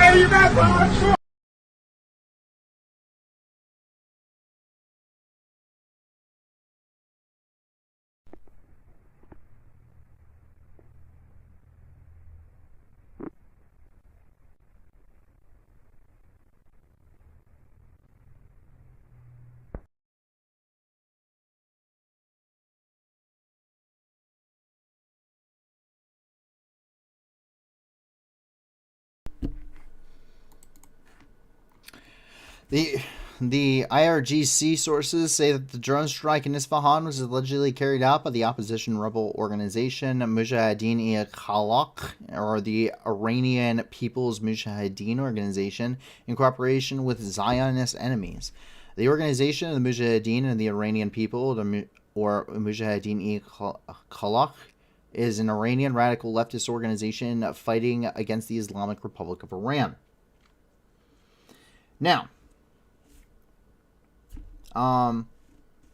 there have been a lot of different news organizations out there, from Israel to Iran to the United States, Wall Street Journal, things like this, that have alleged that the Israelis conducted the strikes, citing all of them equally, citing official sources or government officials.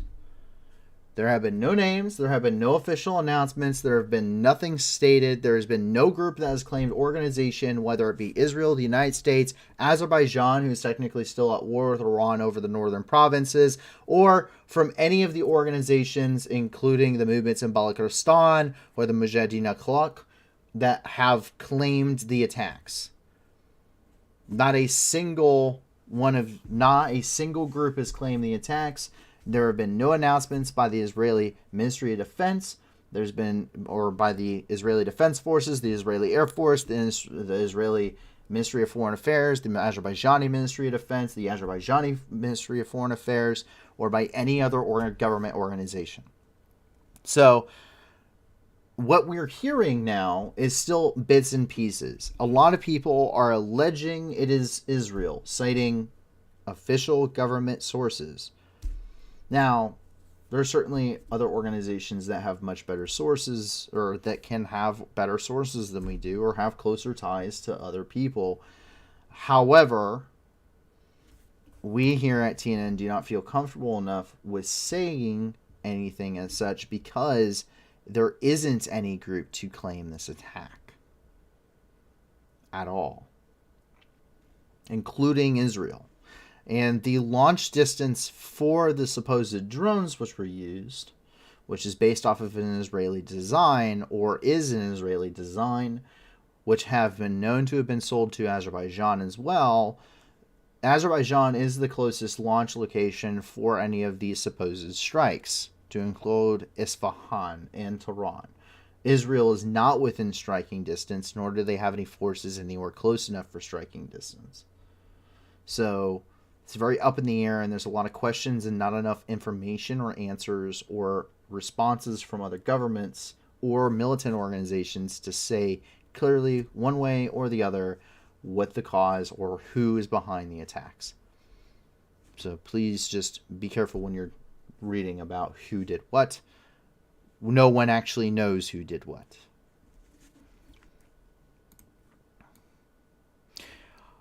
Armida Abbasi.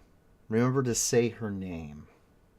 Armida Abbasi, a 20-year-old woman, was kidnapped and imprisoned in October due to protests in Iran. She was taken to the hospital a month later and had been sexually assaulted and was internally bleeding. In that month, her family had no idea where she was or what happened to her. Her lawyers quit after not being allowed to speak with her, and the Iranian regime put their own lawyers to defend her, quote unquote. She is likely to be sentenced to execution. Say her name and save her life.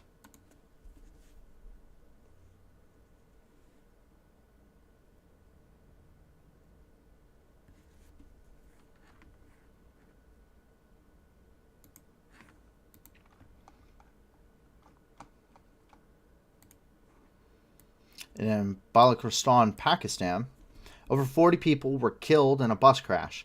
More than 40 people died after being burned to death in a horrific passenger bus accident in Pakistan. The accident occurred on the night of January 29th in Balochistan. According to the local media, the bus crashed into a pole at high speed and fell into a ravine. Then the bus caught fire.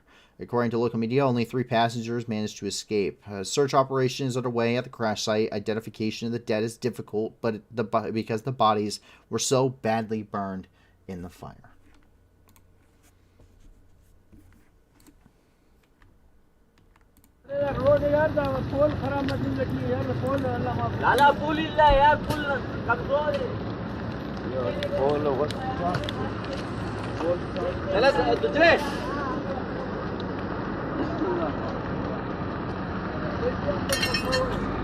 हाँ यार पूरा पूरा बंद है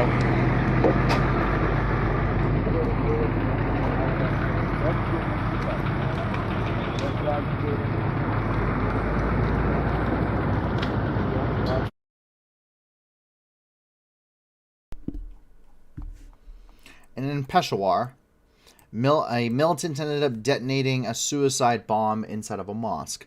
One of the mosques in Peshawar, a militant set off a powerful bomb. The result of the explosion is that more than 50 people died, including 27 police officers, and about 150 have been injured. No one has claimed responsibility for the attack. This mosque was probably chosen because of its proximity to the police stations.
Some photos from the scene.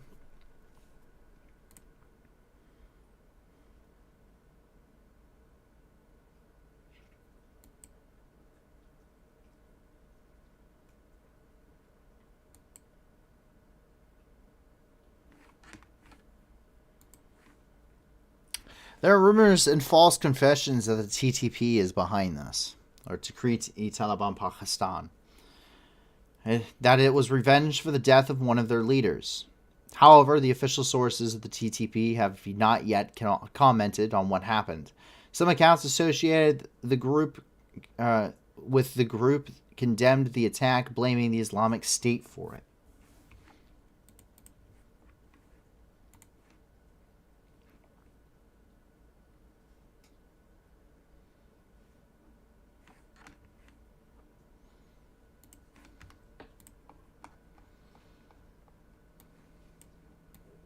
And as we jump down here into Madagascar, humanitarian disaster is following a cyclone. Tropical cyclone Chineso brought strong rain and winds to Madagascar from 19 to 23 January, leading to flooding, landslides, and displacement. 27 people have died and 21 others are currently reported as missing. And nearly 40,000 individuals remain displaced, while approximately 85,000 people have been affected. 27,000 homes and 10 health care centers and about 150 schools were damaged. A flyover assessment of the northwest area is currently underway.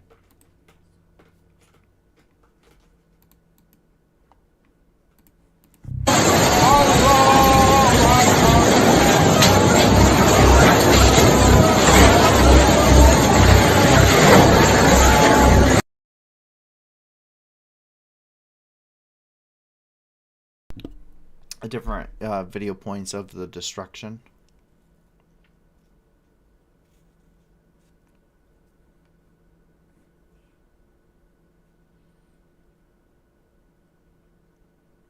Obviously very devastating.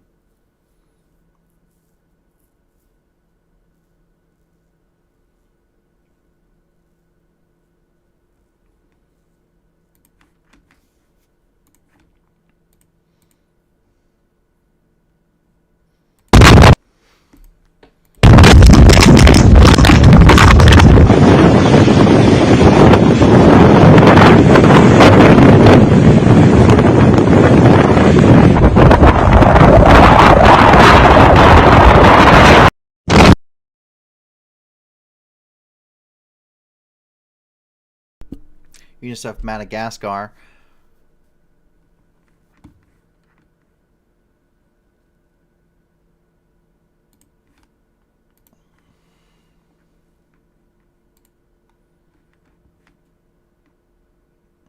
Looking at some of the flood damage.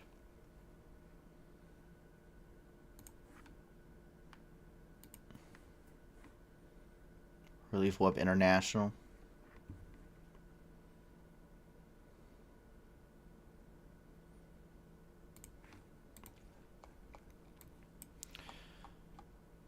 Meanwhile, in Zimbabwe, 35% increased school attendance after 5 years of action. A severe drought that occurred in Zimbabwe in 2015 and 16 has led to food insecurity. Rise Against Hunger partnered with the ADRA International since 2017 to provide meals for more than 24 schools throughout Zimbabwe. An expansion of the program, Planting Seeds for Strong Communities, was launched in 2019, where gardens were established in 5 schools to grow staple crops and vegetables, support school meals and the surrounding community. 3,000 farmers received training on climate smart agriculture, market linkages, and new crop cultivation. By the end of 2022, attendance had increased in 35% across all schools. The school's food volume increased by 183%. If you would like more information on that, riseagainsthunger.org does have an article regarding their work there in Zimbabwe. Meanwhile, as we cross the Atlantic, here in Peru, 24 people were killed after a bus fell off a cliff. A bus carrying about 60 passengers left Lima for Tumbes region, fell off a cliff near Organos. 24 people have so far been reported dead.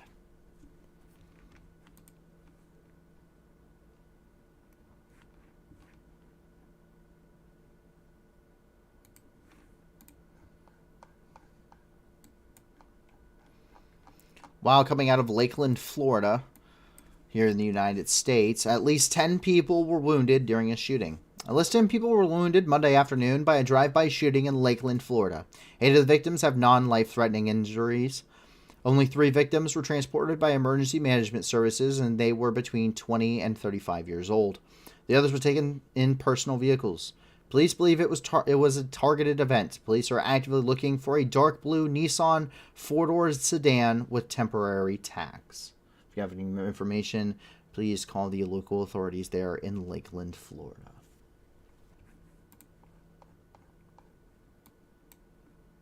While coming out of Charleston Bay, Bradleys are now heading to Ukraine. The U.S. Transportation Command is delivering the first shipment of 60 M2A2 ODS Bradley infantry fighting vehicles to Ukraine. The shipment left the shores of North Charleston, South Carolina last week. We do see, coming out of here from the docks, we see those wonderful infantry fighting vehicles. This is one of the newest models of the Bradley that is being provided, and you can see them being loaded up there into their respective holding locations aboard ship.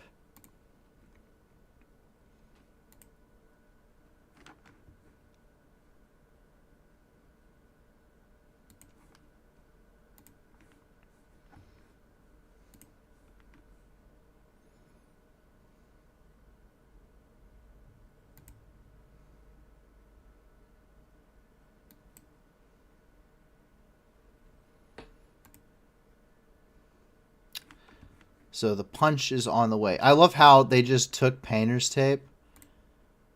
This is how you know that the government did this. They just literally took painter's tape and they took like a sheet cover for like a binder, and they just put the shipping document and taped it on the side of the vehicle. They just taped it on the side of the vehicle. Just shipping document. Bradley. Tape. Who could have thunk it? Who could have thunk what that was?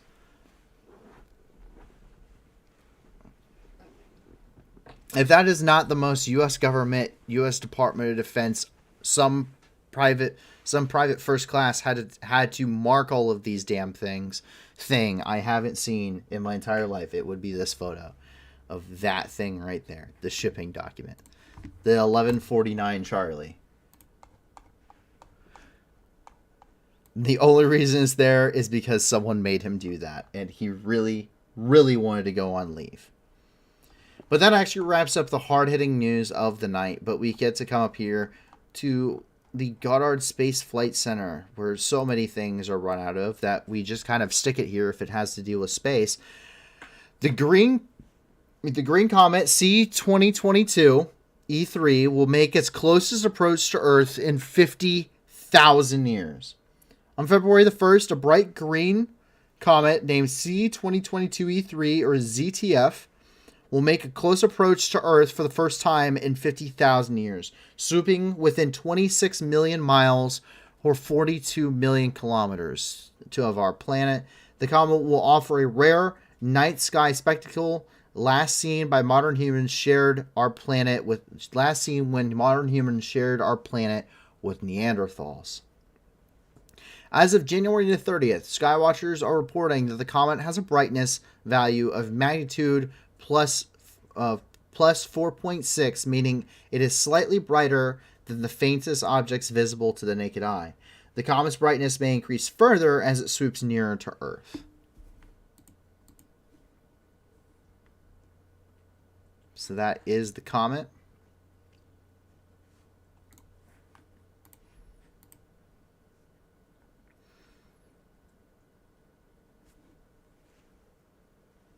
And that is the comet's so far projected path. So if you're looking, Little Dipper, Big Dipper, Keystone, and you can see right above the tip of the Little Dipper, or somewhere in here.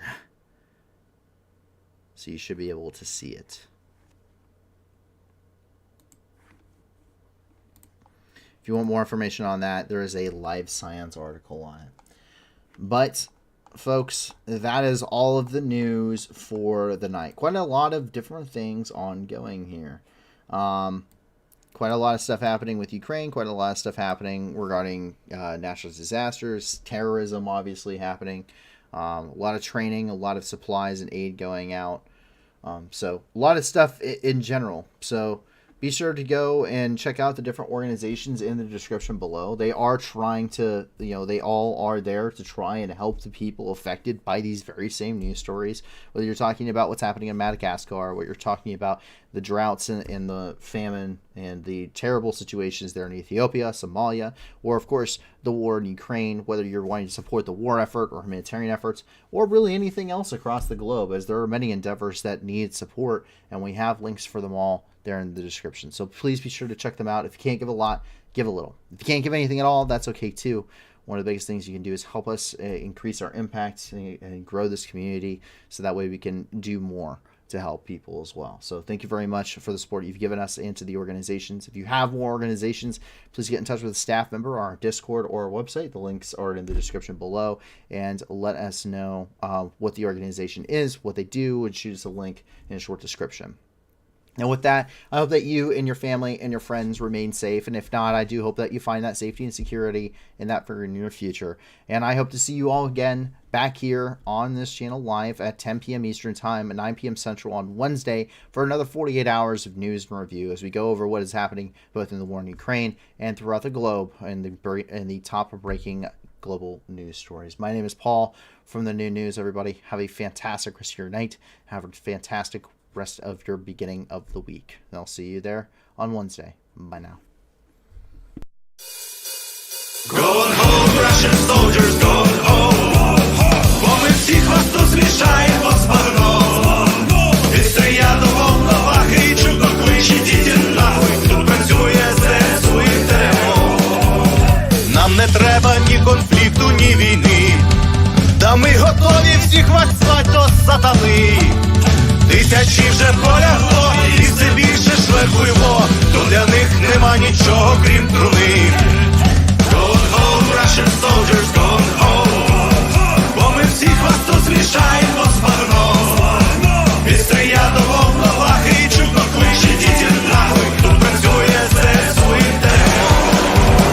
Вызволять пришел, братишка, ну привет. На моей земле тебе один ответ. Нашим людям печем, даже танки не почем. Вам не взять нас и за 100 000 лет. Going home, Russian soldiers, going home. Бо ми всіх вас тут змішаємо з багном.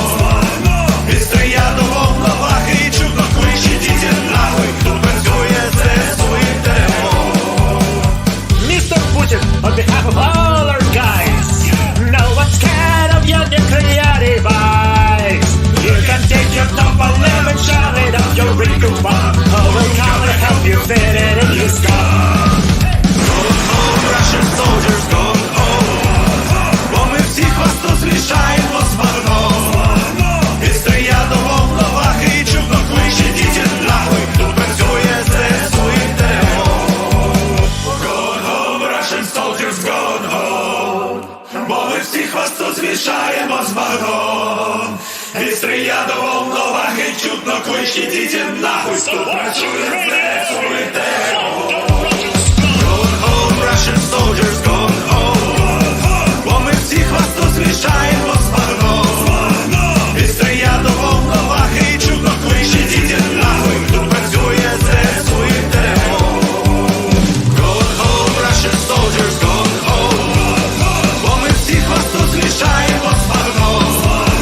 Відстріля до волновахи і чудно кличе діти нахуй. Тут працює ЗСУ і ТРО.